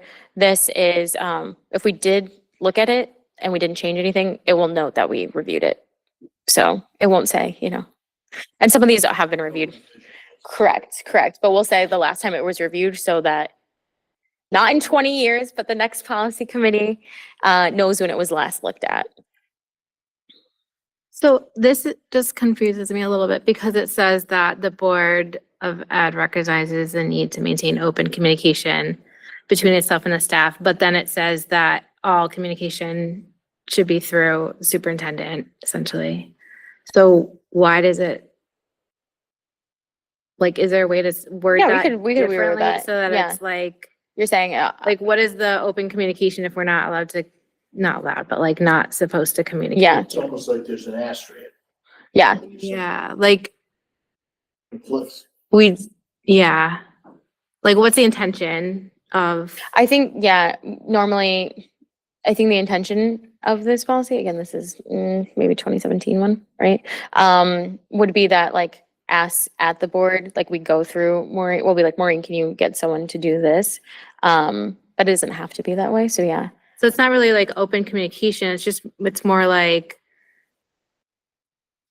we have the ability to Yes, communicate, but we have to absolutely. communicate through. We don't have to. Yeah. So the must be dealt, we could change to. And it seems to specify administrative matters. Yeah. And I know that would be appropriate probably to Yeah. go through the superintendent, but certainly not other matters. I don't Right. know if there's a way to. Yeah, we can Broaden that a massage bit. that. No, good point. This might have been when we were at 9:30 at night. It's fine.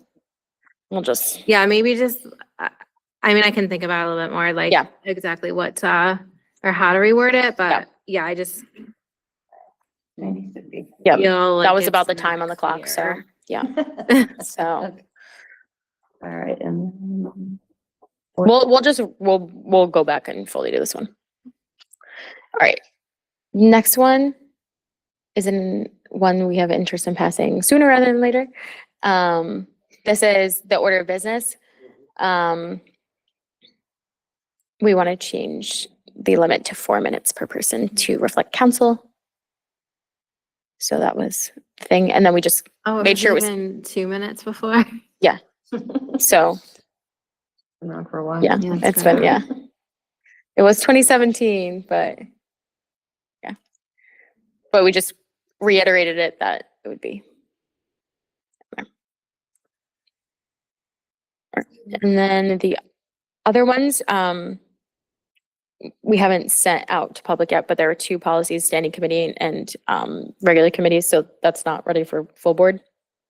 But these are, we'll be changing our standing committees to likely add another or check out if we need to change anything there. And then our actual committees, if they have any questions, we've sent it out. Mr. Percy has sent out to all the chairs of the committees. See if they have any questions about those ones. And the other one, 9055 or 9132, which will be 9055 committees, as we look to establish a communications committee.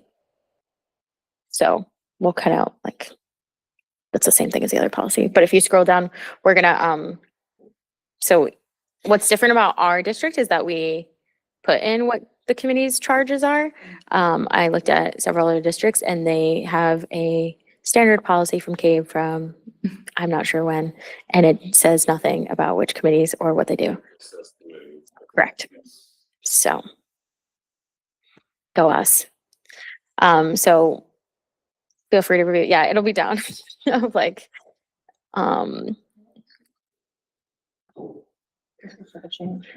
yep. So policy, we kind of did ours while we were at policy. Mhm. So we feel good about that. But yeah, each chair can discuss with their committee or however they want to do it. And then all the way down in new committees will be, so we noticed too, so welcome feedback. Other districts have many different names for many of their different random committees. But some had community relations as well. So we wanted to do that. And I think they, I think it was suggested by someone to do a newsletter from the board. Yes. We want to do that so that we can Totally. increase transparency and make sure that we're effectively Communicating, representing yeah. our public. Yeah, exactly. So, and I think if you have interest, please talk to, Being on the committee. yeah, to be honest. Yeah. So those are the policies, and then there's a lot of fun little twists to our last policy, which is that there was always a fun last minute requirement. So there is a, Mr. Ferrucci, you can absolutely talk about this if you want, but there is a new requirement that has some expediency needed. So if you want to take that away. Yes, yeah. please. All right. Thank you. Our food service department recently, or I think they're still even here today. Yeah. Yeah, I'm getting the so final report tomorrow. They've been conducting the audit of our food service and nutrition program. And through that audit, there is a specific assessment that they use, and that tool has shown that there are some areas where, although we're doing wonderfully with our meals and what we're serving students and the like, there are some areas in our policy that required some revision because they were not in compliance. So what this aims to do is to bring everything into compliance with the areas from the assessment that showed that we could upgrade the policy. So you will find in red those areas that have been revised. I do want to thank Dana Markovics and Kristen Freeman for supporting the updating of this policy. The state leaned on UConn heavily to create the model policy that aligns to the assessment in the areas that we needed to look and mirror ours against to see what needed to be updated. And so we did that, and we find that this would help us meet that policy or the criteria better if we were to adopt this policy. Kristen, I don't know if there's any significant changes that you'd reference in here. I do think there are some differences. Clearly, some are even instructional minutes that you'll see that look different for wellness, physical education in the assessment. And we'll aim to achieve those. Right now, that wouldn't be a part of our instructional schedule. So if you were to look at the two, you would see discrepancies. But what we put in the policy is that we aim to achieve that goal. I would echo what Stephen is saying. When Dan and I were going through this, I got a little concerned because it's like 9 pages of new language, which would be concerning for me for a policy. But these are things that we already have in place, like a regular review of our curriculum for nutrition and for physical education. We only have certified physical education staff teaching physical education. There's some new things in there about codifying the need for a wellness committee in the district. What was interesting is that they want to see in the policy that there are very specific rules about food that can be brought into schools by families. So we have this whole separate manual that Mercy Hetherington and some of her staff put together, and now it actually shows up in the policy. So I told Mercy she was a little ahead of her game. I dug that out.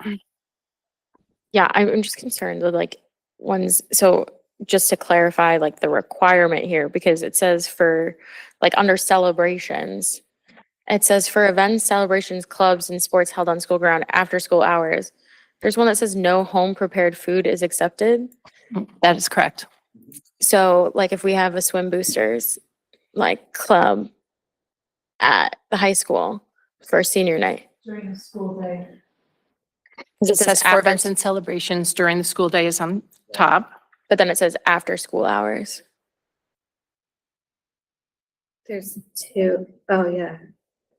So what was the specific So circumstance like, that you're I asking, just Jess? know, I'm saying years ago, not anytime recent, but like all these sports teams have like senior night or something at the calf and everybody brings in their cookies or their whatever, a potluck for the musical.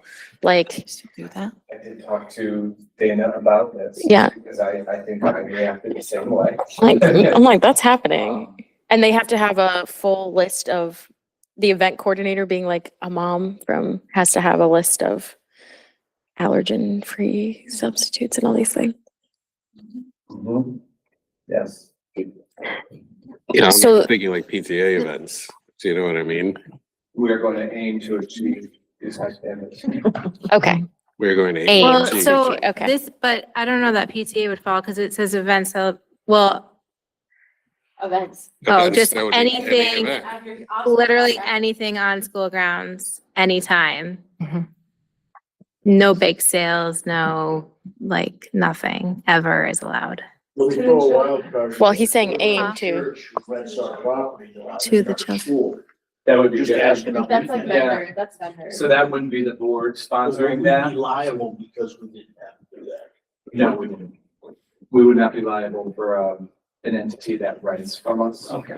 Yeah, but this But would be forget it, this is anything not- that's targeted at Well, yeah, students. I guess is it a school sponsored event as in teacher Does not say sponsored, like that. PTA is a separate entity. Not So how a the policy PTA reads. event in theory would not fall under this. I think the PTAs are already aware of this and implementing something similar because they get restricted by the nurses. Okay. So even with their events like the kickoff to the school, they have to make sure that the icicles or the popsicles are appropriate allergen free. That's why they're not doing dairy and lactose, or when they have their food truck nights, they have to have a lactose and an alternative. Yeah, I was That is, more but is that speaking- home prepared? No, they Well, don't have that's anything what- home prepared. It's been a restriction that they've Okay, already. so let's been doing, just, yeah.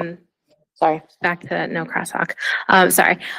So like the home prepared food, if like anyone were to make something for an event that sponsored, I think we just need clarification. If that like, if it is a school sponsored, put on by the school event, that falls under this policy. And if it's a booster event or a PTO, PTA, et cetera, is that for or against? Mr. Halloran? Yeah, and I think going with that, I think about like John Wallace has like their Night Under the Stars where they've got a lot of food trucks. Mhm. While that is clearly a school sponsored event on school grounds, it's not prepackaged or clearly labeled, so that's a huge wrench in a lot of things And like that. not nut free. Yeah, So could I just address that what Mr. Holmes said? So with the food truck, so I think that there's an assumption. I think that there is an assumption made that me as the layperson, I'm at home and I'm like, yeah, there's no nuts laying around on my counters. It's fine. I don't know what standards are that my kitchen is nut free, but it's assumed that in the industry and restaurants, they understand how to comply to those. So there's a difference between something that is baked and created by a food truck, a restaurant. Okay. And one of the last bullets that's on there is about the school personnel encourage the parents to reach out. So if I am the parent of a child who has a peanut allergy and we're getting food from, I don't know, Tommy's Burgers, I can, as a parent, go there and kind of check it out and be like, I'm not really sure this is going to be safe for my kids, or I want to kind of look at the menu. So we get the parents involved in that too, so that they're educated about where the food is going to be coming from.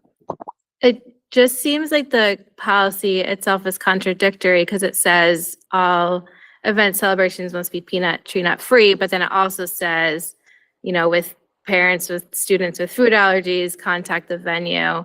So I think that, and then allergen safe food must be available. So like, do we need, or is that really true that everything has to be nut free? Yes, Okay, so, the nut free is yeah. yeah, okay, so, The language is from the state of Connecticut. So we have to, being a healthy yeah, food school system, we have to comply. okay. And what is the timeline to March, March 1. to comply? March 1. Okay, So I think we'd be able to take these inquiries, look into them. I do believe there's a meeting next week. maybe you can come back on and we could have answers. Yes, there is a meeting next week. I would add one last one too, like Yeah. the 4 weeks prior is also specific. Fine, it says the school. That's the current, that is the current lead practice. time? It's the current practice in place. Yep. Thank you. I just have a generic question without reading every single thing again with a different lens. Is how much of what's in the policy is we're adding just because we have to add it and we're already doing it versus how much is that we need to add and we need to comply with, like we need to make a change. Like, I guess there's a lot here, so I'm just worried that there's a lot that, like, every school needs, like middle and, what did I say? Middle and high school needs 200 hours a week of physical activity. Yeah, I don't know where that was, but like, what does that do for? So 200 hours? It said 225 200 minutes, minutes. sorry. But it was every, like, where I lost it. We aim for it. Amy, to your question specifically, in reviewing this with Dana, one of the things that is new is the commercial food marketing. I didn't know, so the only place that would take place would be on our athletic field. So I called Chris Myers and he said, nope, we don't do that. We might have a local business, but they're not out there marketing like Chili's and certainly the intent is to not market something like McDonald's or, heaven forbid, products that only 18 or 21-year-olds consume, obviously. Yes, what Mr. Freese was pointing to, the minutes on the physical education, that part is definitely new, and that doesn't even align with even what the state recommends. So that was just kind of interesting language that was in there. The other things that are new, it's just stuff that is in practice when you look at the curriculum review. So Amy, there's only really small parts of it that are new. So a lot of the questions around these events, when I looked at them, they were almost verbatim in the manual that we have that is already Okay. in existence. Yep. Okay. Yeah, so I have more discussion and for this to follow. Okay. So I'll just note, we have to pass that before March 1.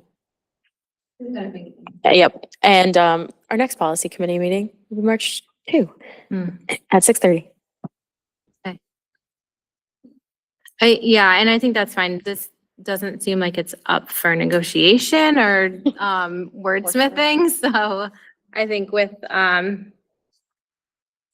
staff help, we can figure it out. All right. Right, so we'll make sure that we keep adding it to the agenda. We will. Right, okay. My notes. Okay. Mhm.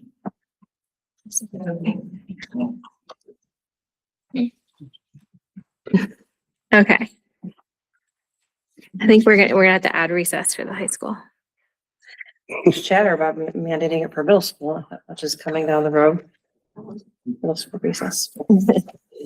Mm-hmm. Okay, so the next item on the agenda is a report for the curriculum committee. So it's not our typical timeline to do a committee report, but we did just have a meeting and we thought it prudent to just address or just give the report on the committee. So it's not listed here, but are we going to talk about the books, Ms. Freeman? They're in the It's, in the ones I shared with you. yeah, it's not on the agenda, but we'll just add it as D. Okay, well, let's start with, The generic curriculum report too, just.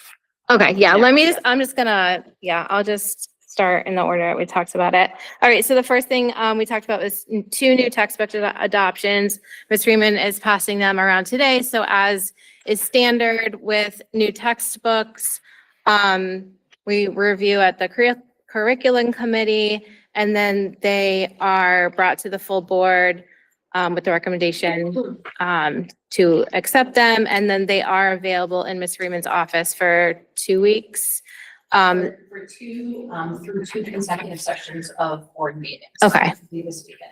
Yeah, so they'll be in her office for 2 weeks if anyone wants to go and have a little reading session.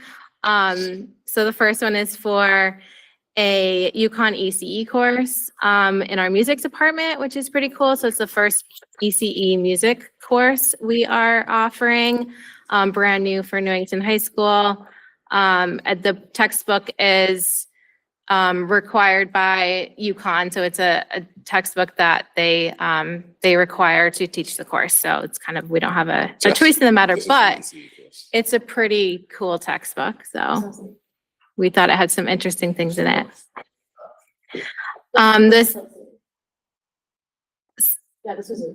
The second is for English 9 honors. So it's a novel called All the Light We Cannot See.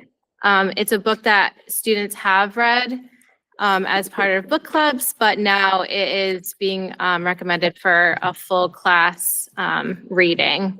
So that is why it is being added. So it's already been in our classroom libraries, but now it's part of the core curriculum. It is a Netflix series It's a Netflix series. starring Mark Ruffalo. Okay, read the Yeah. book first. Multimedia. Any questions on the textbooks? The next thing we discussed was a change for our marching band. So with much discussion and thought, they have decided to change marching band to be an optional 0.25 credit. So currently band is a 1.25 credit course. So it's the class during the day, and then the 0.25 is the portion of the after school requirements, band practice and football games. And anything else they do as a marching band. So now there's 2 courses. One is band during the day, a full credit course, and then the after school optional 0.25 credit course to do marching band and be in the football game band, pep band. Some of the reasons behind it is that there's a lot of students potentially that, like student athletes, for example, that have too much commitment after school. And so they're not taking band during the day because they can't participate after school, or they're not interested, their schedule doesn't allow, they have to work after school, a number of reasons. Maybe they don't enjoy it as much and they'd rather not play an instrument than do marching band. So the hope is that the marching band will live on. We don't want to see it go away. I think our concern potentially was, what if an entire section is not interested in, all the drums don't want to do marching bands, then what happens then? And what if there's only drums in the marching band? So yeah, I think Mr. Brooks and they've talked about that and all the different potentials, and they're comfortable with their thought is that the students that participate in marching band are going to be the ones who really want to be there and enjoy it and are very excited about it. And then it'll bring back and we'll have a more robust concert band, I guess is. Yes. To, and get more student musicians in school band during the school day. And then a requirement for anyone in band is to do the Memorial Day Parade. So regardless, everyone will be marching in the Memorial Day Parade, but then only those students who choose to have the 0.25 credit will be in the marching band for football. And the feedback so far, so students were notified, went out to students because they have to start their course selection, and there hasn't been negative feedback. Some, people are happy about the decision. And so I think overall, right, you haven't seen anything else No, come through. it's Mr. Brooks to let me know, and so far it's been Yeah, nothing but positive. Ms. Weaver. Great. Yeah, I think marching band scared me too. So I was like, and I think that's probably similar to like the Yukon model. They use like 1 credit for marching band. And those kids are there, which a normal class would be 3 credits. So it kind of makes sense. I'm just curious, is this kind of consistent with other schools or did we look at, I assume we always do. So I can only give my local reference, which is Southington, and they have a marching band program. That is just much more expansive than Newington's, but they follow the same protocol. The students there earn 1.5 credits for the amount of time they spend outside of the band, and it's actually weighted as an honors course because of the intensity that is involved as being both a musician and needing to march around a field and make cool designs. So, yeah. Yeah. thank you. Dr. Stanley. Yeah, I can say from other states, just being a drum major formerly myself, I know, which is like drum section would always be there. But some schools offer the half credit or the additional credit for marching band to be used as total credit or as physical education. I don't know if that was ever discussed or something that we could discuss or consider in the future, but. Yeah, no, and statutes would not allow physical education credit, just like back in the day when I went to high school a long time ago. I never had to participate in PE because I was a 3-season athlete. We don't do that either. So, the statute. What a great idea. Some legislation. Plus recess. I think we'll just add recess, I think. It just says physical activity. Okay, walking to the hall. Walking in the cafeteria. We'll decrease passing time and it's a speed walk. All right, the next item was the PSAT performance report. So is it in the packet? Okay. So let's see. Our 9th, 10th, and 11th graders are performing above state average for math and literacy. Both the class of 27, 28 hit the growth targets that were set by College Board. That was good news. And when looking at growth between 10th and 11th grade, the data shows no consistent trends across subgroups at this time. I just read what you wrote, Kristen. If you have anything else you want to mention or add. Okay. Any questions on SAT, PSAT report? Ms. Weaver. Sorry, I know I ask this every time. Are these trending like from past years? Because it's obviously different cohorts. So I wasn't there for the look back, but just general trend. I knew you would ask that question. You know it. And I have the report up. So good, thank you. Give me a second.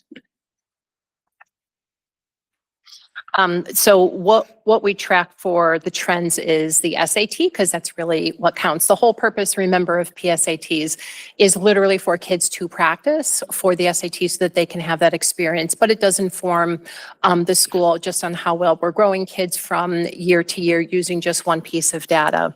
At the last curriculum committee, when we reviewed SAT scores, we looked at the kids that just not just left half of a year ago class of 2026. It may have been at the end of last school year. I'm not certain.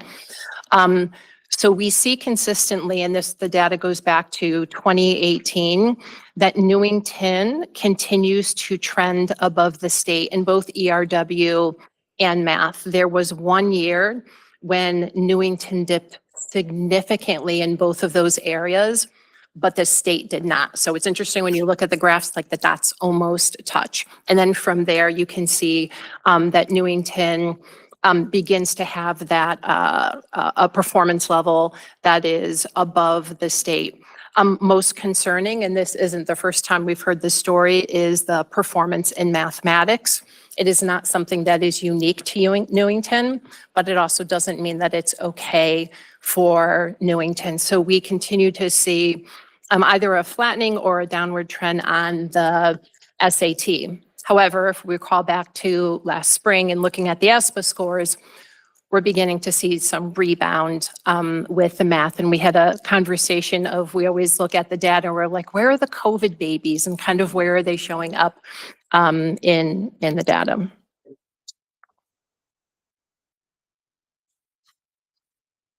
Anything else? Oh, okay.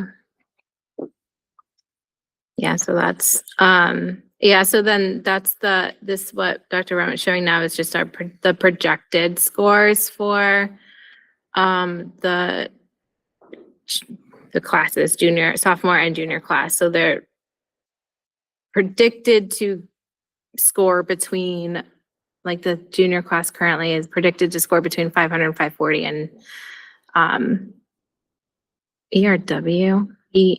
English reading. Evidence-based reading and writing, we used to just call it verbal. verbal. I was like, what does that stand for? One thing I would add, Amy, about looking at the projected targets, it's a work in progress with the College Board. I think that they caught on that a lot of districts want to use some kind of growth target rather than just looking at percentage of kids that are hitting benchmark or looking at mean. But they don't have as much data as, say, ESPA does of looking at all of those data points. So when you look at their projected growth, you can see it's a pretty wide range. And so it doesn't really offer a lot of precision. The thing that I want to point out is when a class of students hits the mean, and the mean is above what the target is for benchmark, right? So let's say the class of seniors, their mean is 500, but the target is 480. That sounds like it's really good news. However, when you look at the data, it's usually because we have groups of students that are doing really, really well, and we have groups of students that are not doing well. So I would always encourage you to look at the percentage of kids that are at benchmark along with that mean, just to make sure you're getting the full story, especially with this data, because it is only one class. And you can see in the trends, the data is pretty volatile because we're not tracking one group of students through time. Every time we get SAT data in, it's a whole different group of kids. And then I confirmed during the meeting, but just so everyone is aware, every student is taking, every freshman, sophomore, junior student is taking the PSATs, right? Yes, we offer it to every freshman, sophomore, and junior. I cannot guarantee that every Well, single one of them. If they show up for the took day of the it. test. Yes, and if they happen to be absent in school that day, we offer opportunities for makeups. My guess is with, as things go with high school students, there's a handful that don't participate. But they're all given the opportunity. Absolutely, regardless and of- that is free of charge. The Board of Education actually funds that as part of the operating budget. Good.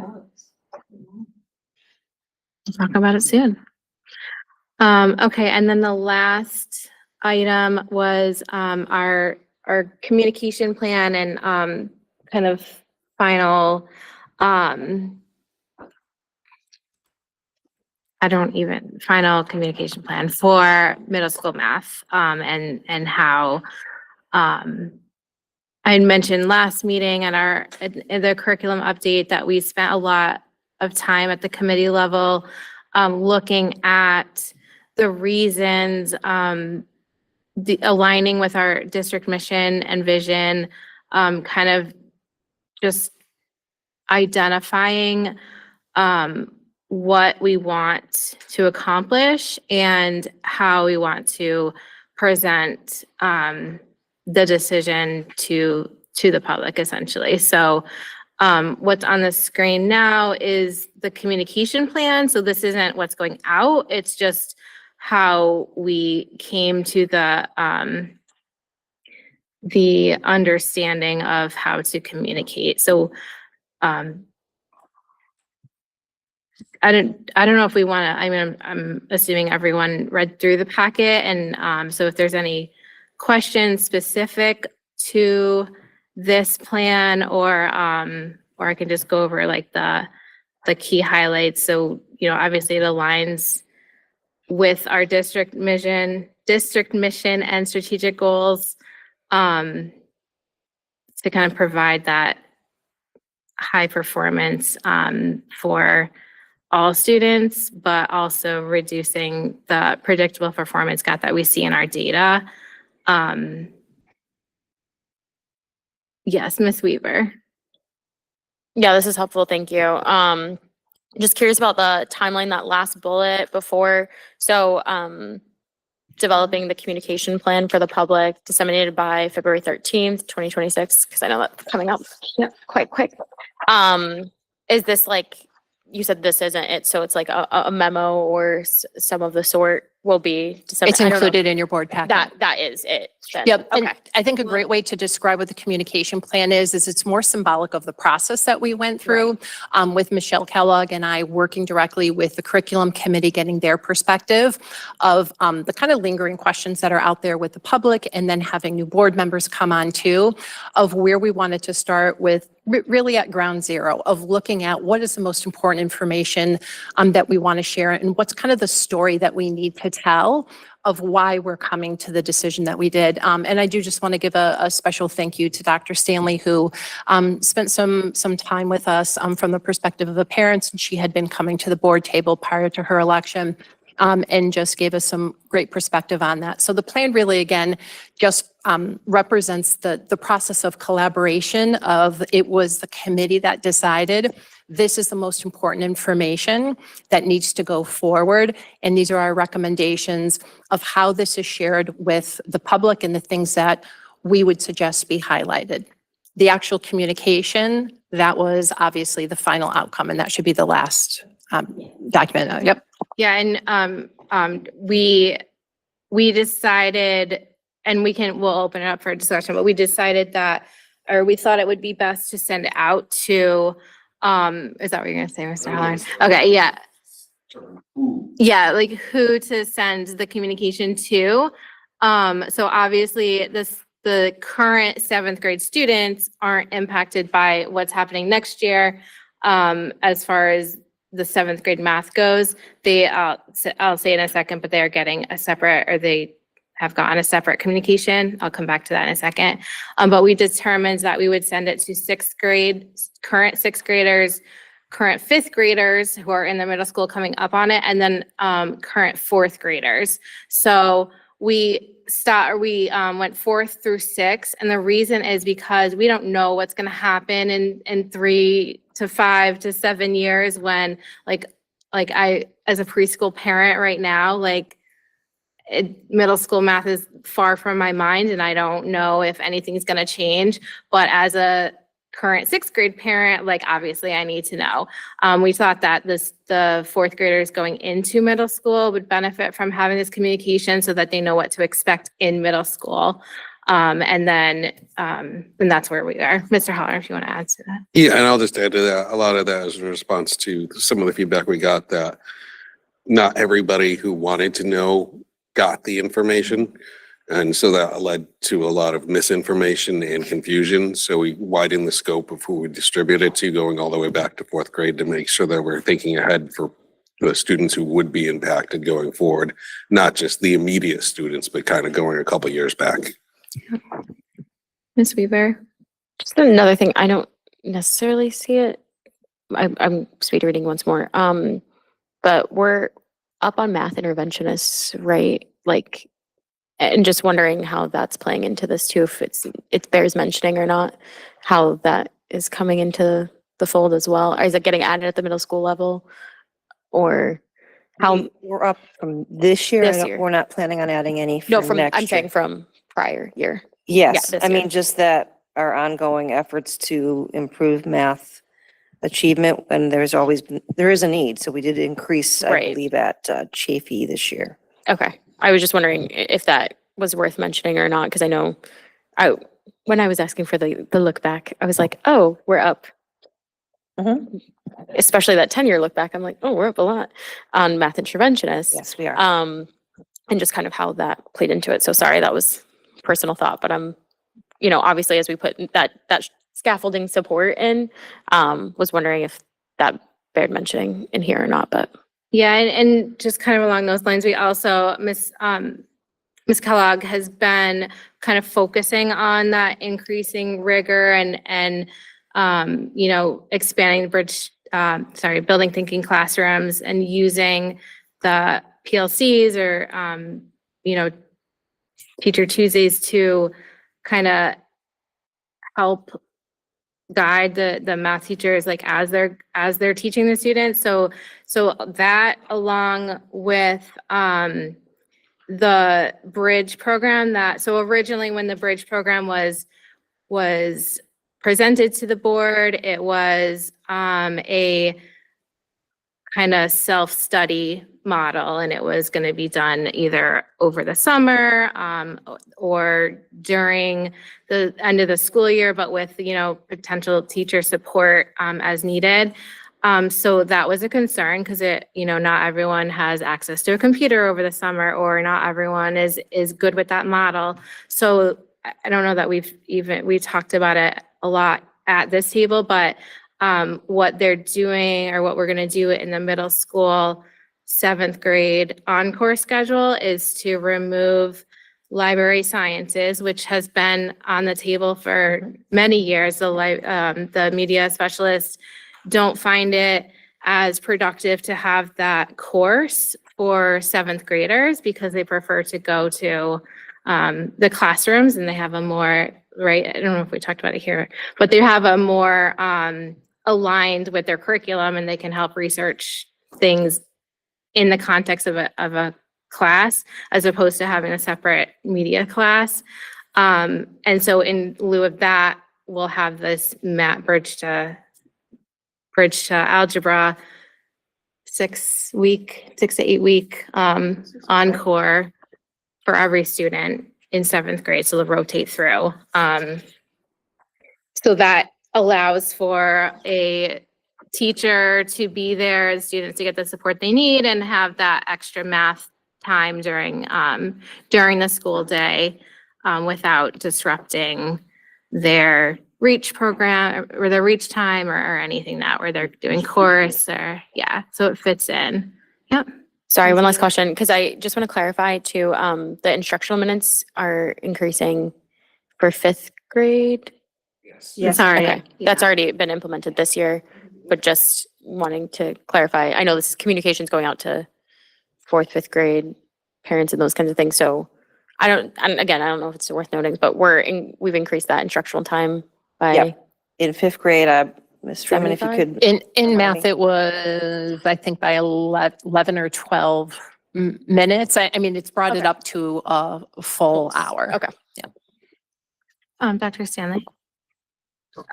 For students that already had the media class in 7th grade, is it offered twice a year? Forgive me for I don't remember. No, it's one of the encore, specials. So they have like wellness, health, music. Correct. So do they get rotated through that twice per year or It's just once. once? So what are the opportunities for the bridge to algebra and the kids who have already had their media science for the year? This is starting next year. So Gotcha. So next year. This year, just a good time to talk about what happened this year. So a notice went out to 7th grade grade level math students and our parents and basically said that a communication will be going out for those students who are selected for the bridge program. I believe there's 10-ish students between the two middle schools. And they'll have the opportunity to do the bridge program kind of like the original way where it's they'll do it self-guided with support, right? Self-guided. They'll be able to finish it. They start.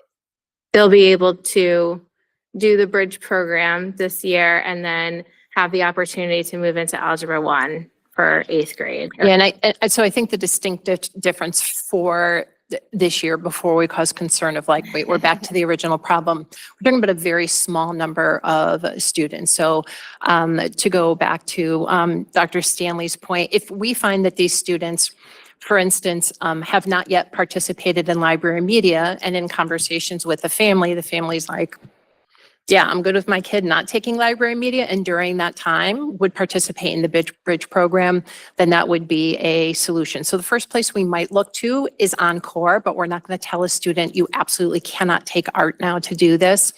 But with that small number of students, providing time that is overseen by a teacher and reach is a very, very manageable because it's such a small group. But next year, when we look at a whole grade level programmatic, it just becomes part of that Encore cycle. So now all students get exposed to it. And then all the students that are in the 7th grade accelerated this year will move on to Algebra 1 next year. So that was a communication that went out for 7th grade, and then this communication will go out to 4th through 6th graders.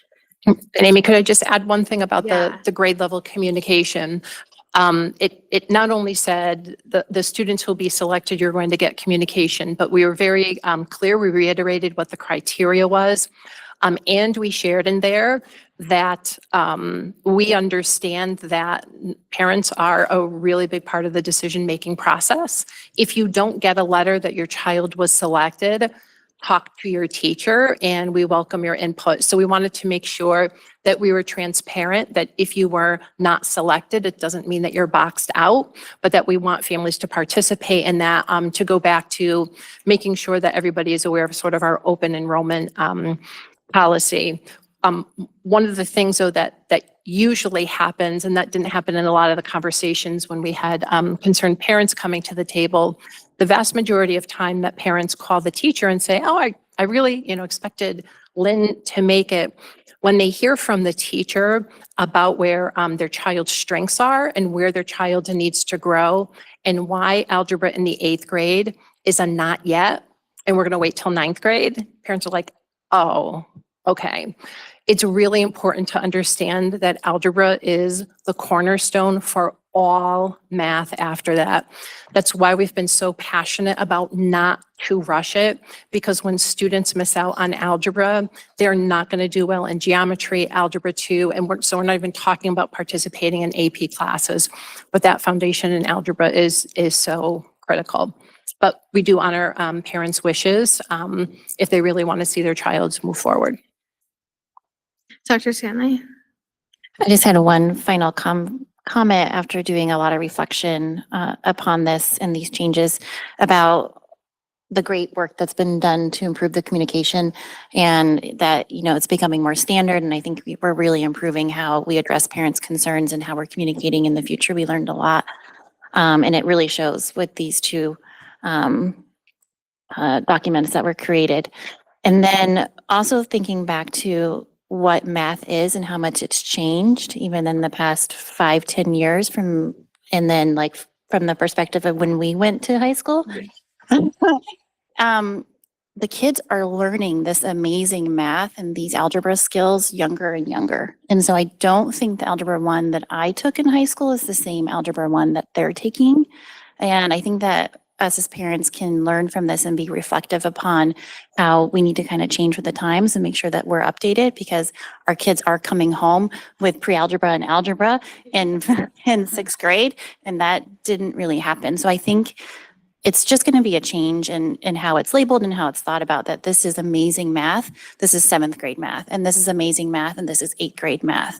And then they're going to be amazing math students in algebra, which probably includes algebra 1, algebra 2, trigonometry stuff, concepts that we traditionally had in high school.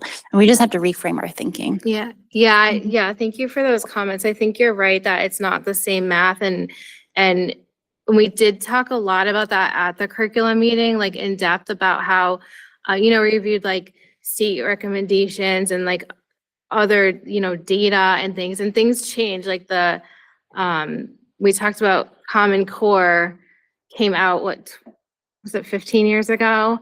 And that was just a different way of how math was taught. Not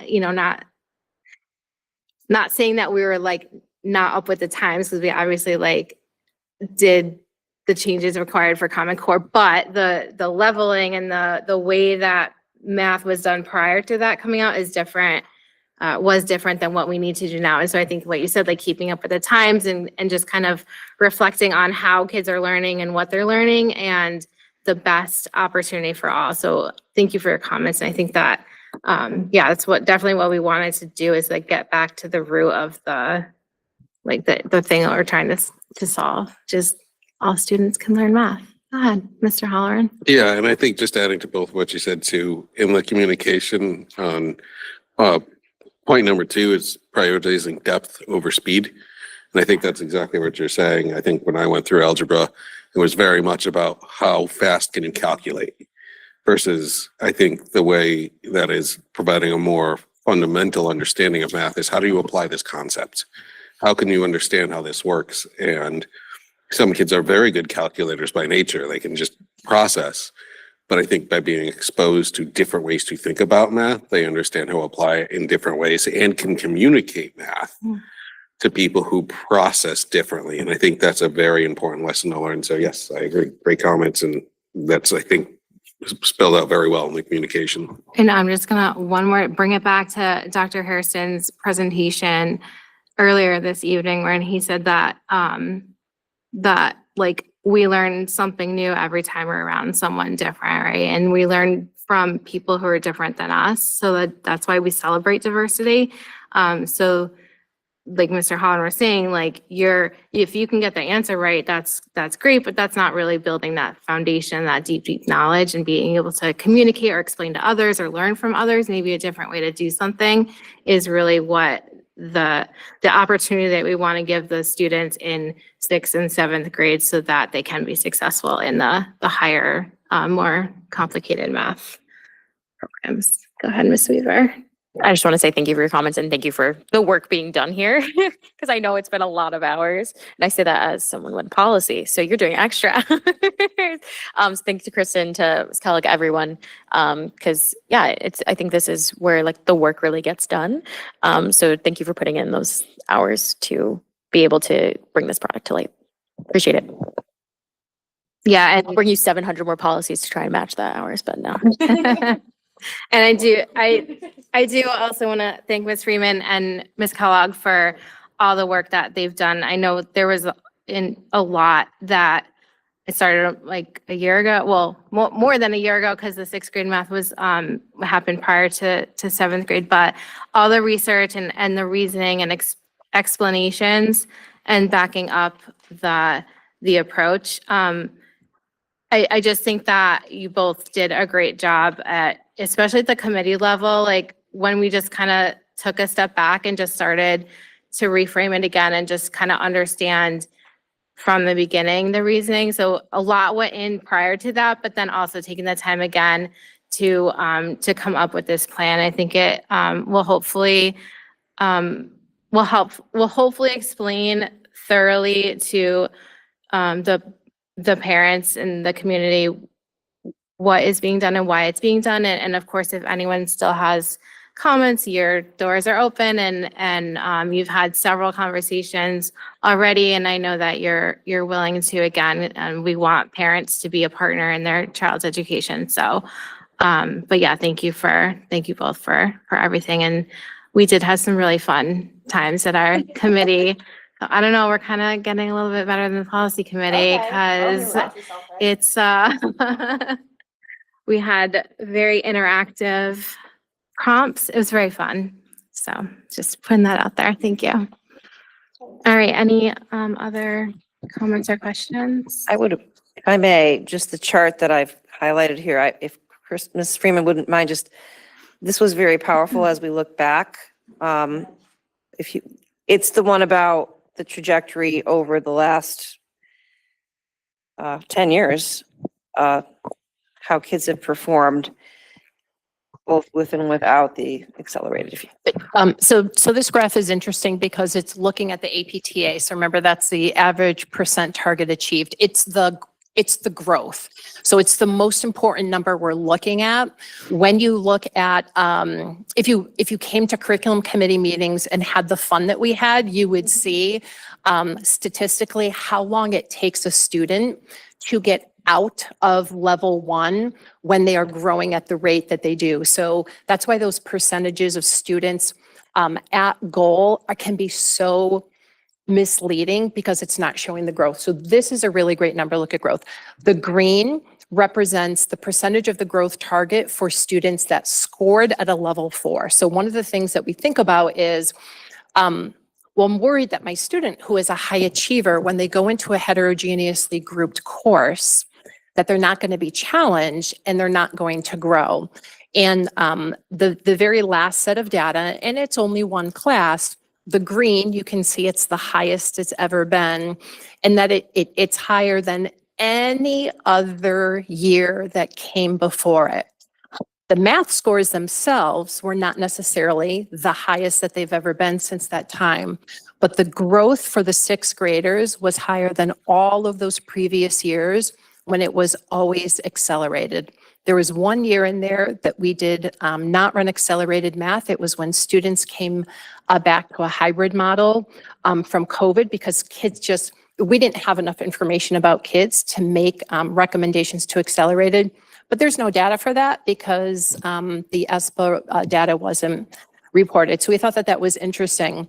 But what I thought was more interesting, Dr. Brummett, if you went to the next one, I think.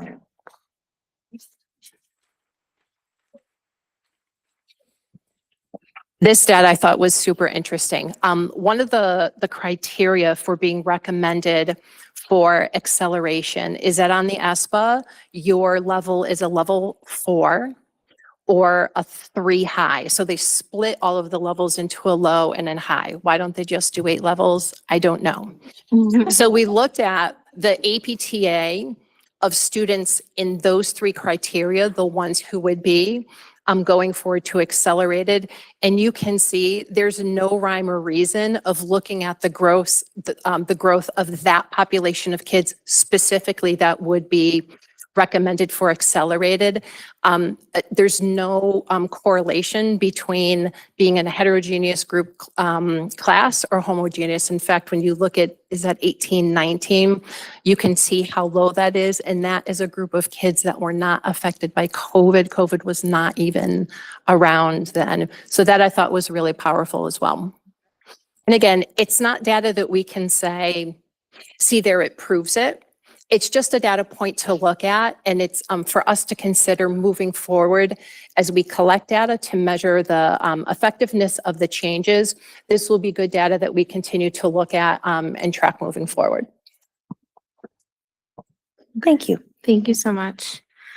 All right, I'll open it up to public participation on any matter related to board responsibilities. If you're in the room, you can come to the end of the table.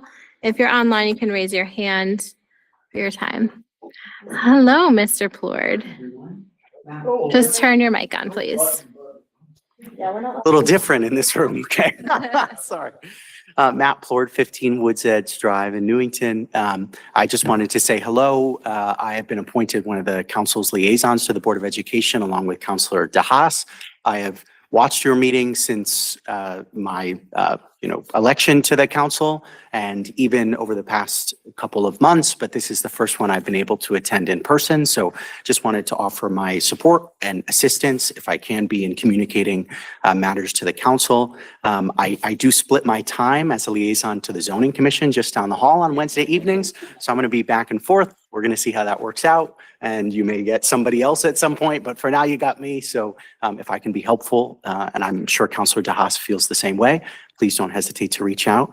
And to Mr. Parisi, we congratulated you yesterday evening in our council meeting on your change. And we just wish you all the luck and thank you for your service to our school community. Thank you. Thank you. Anyone else? Or the public? Okay. So before I open to remarks by board members, Matt stole a little bit of our thunder, but we did hear that tonight might be your last Board of Ed meeting, Mr. Parisi. So as I think all of us know, but a communication will be going out to parents shortly, but Mr. Parisi has accepted a position as superintendent of Brookfield Public Schools. And so tonight will probably be your last board meeting, and we're really going to miss you during budget season, and the timing is interesting, but we do want to wish you the best, and thank you for your years and years and years of service to Newington Public Schools as former principal, and obviously your roles up through now. You've done a lot for the district, and being in charge of human capital, our teachers and paras and staff and everyone who works hard to support our students has gone through you. So thank you for that. And yeah, you've been a great asset to our district, but we wish you well moving on into your new role, and congratulations.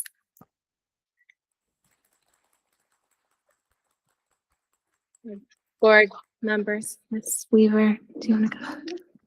I don't even want to talk to him right now. It's just too painful. No, it's been a ride. It's been a ride because it's been a while for, well, since I've been on the board and since I think I remember you as a student. It's so weird.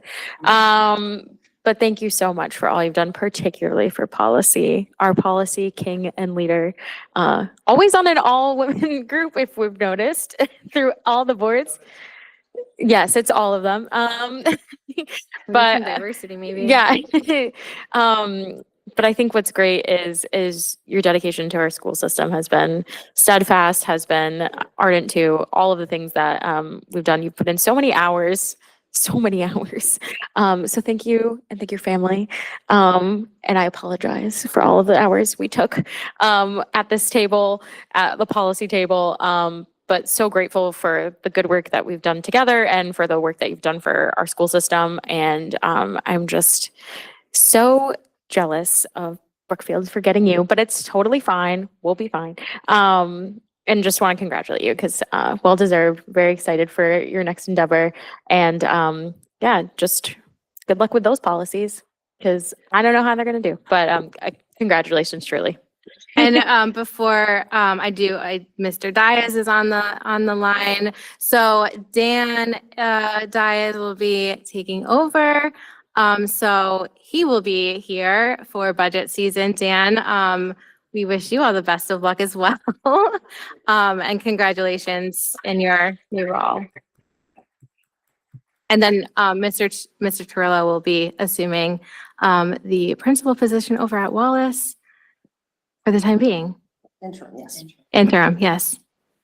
Dan, did you want to say anything? Oh, yeah, just, no, I'm sure if you can hear me or not. Sorry, I have my earpods in. Yeah, no, it's quite an honor. Thank you so much. I've had the fortune to work with Mr. Parisi as well in my capacity as building principal and assistant principal when I was at Newington High School. So I echo the sentiments as well and wish him the best. And I'm really looking forward to working much closer with all of you, and truly a privilege to serve Newington Public Schools in a different role. So very looking forward to it. Thank you very much. Thanks, Dan. Go on, Ms. Weaver. He says that now, but he's coming to policy. But actually very also full circle because he was my 9th grade history teacher. So this is very fun for me. That is correct. Like I said, Newington's finest just keeps coming back, keeps getting better. So very excited. Thank you. Mr. Newton. My fellow chieftain, you're leaving me. Dan and you, I have one piece of advice. I think I said it to Kristen a few months back. As you get promoted and the higher you go on that ladder, that bullseye gets bigger on you. So just remember, you know where home is. Home was here, but now you're out there. Good luck. Mr. Halloran. Yeah,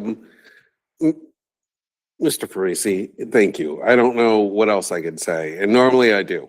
But the work you've put into the school has been incalculable. I think that not just the work on the policy, but guiding us through, especially when I came on as a new board member, really guiding us through how central office operates, how the administration operates, what we need to look at.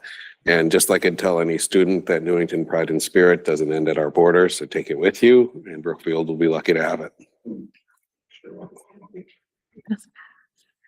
Dr. Stanley. I would like to create an agenda item to do a subcommittee on how we offer our counter offers and our retention packages.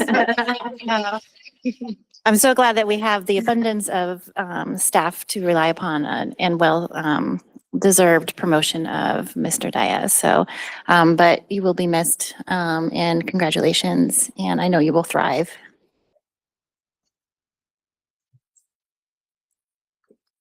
Yeah, okay. Next week, Mr. Plord will be sitting around the table along with the rest of the council members. So we have our budget presentation, from Dr. Brema at 7 PM. Yeah, so we'll get our first look then. So get ready for Coming down the road. lots of meetings. Great. Yeah, we'll get the binder next week. I would say I'd bring snacks, but they have to be Yeah, pre-packaged. no Yeah, snacks. No snacks. All right. Motion to adjourn. Second. No motion and second. Any discussion? All in favor? Aye. Meeting adjourned at 9:41 PM. Oh, you found it. Yes.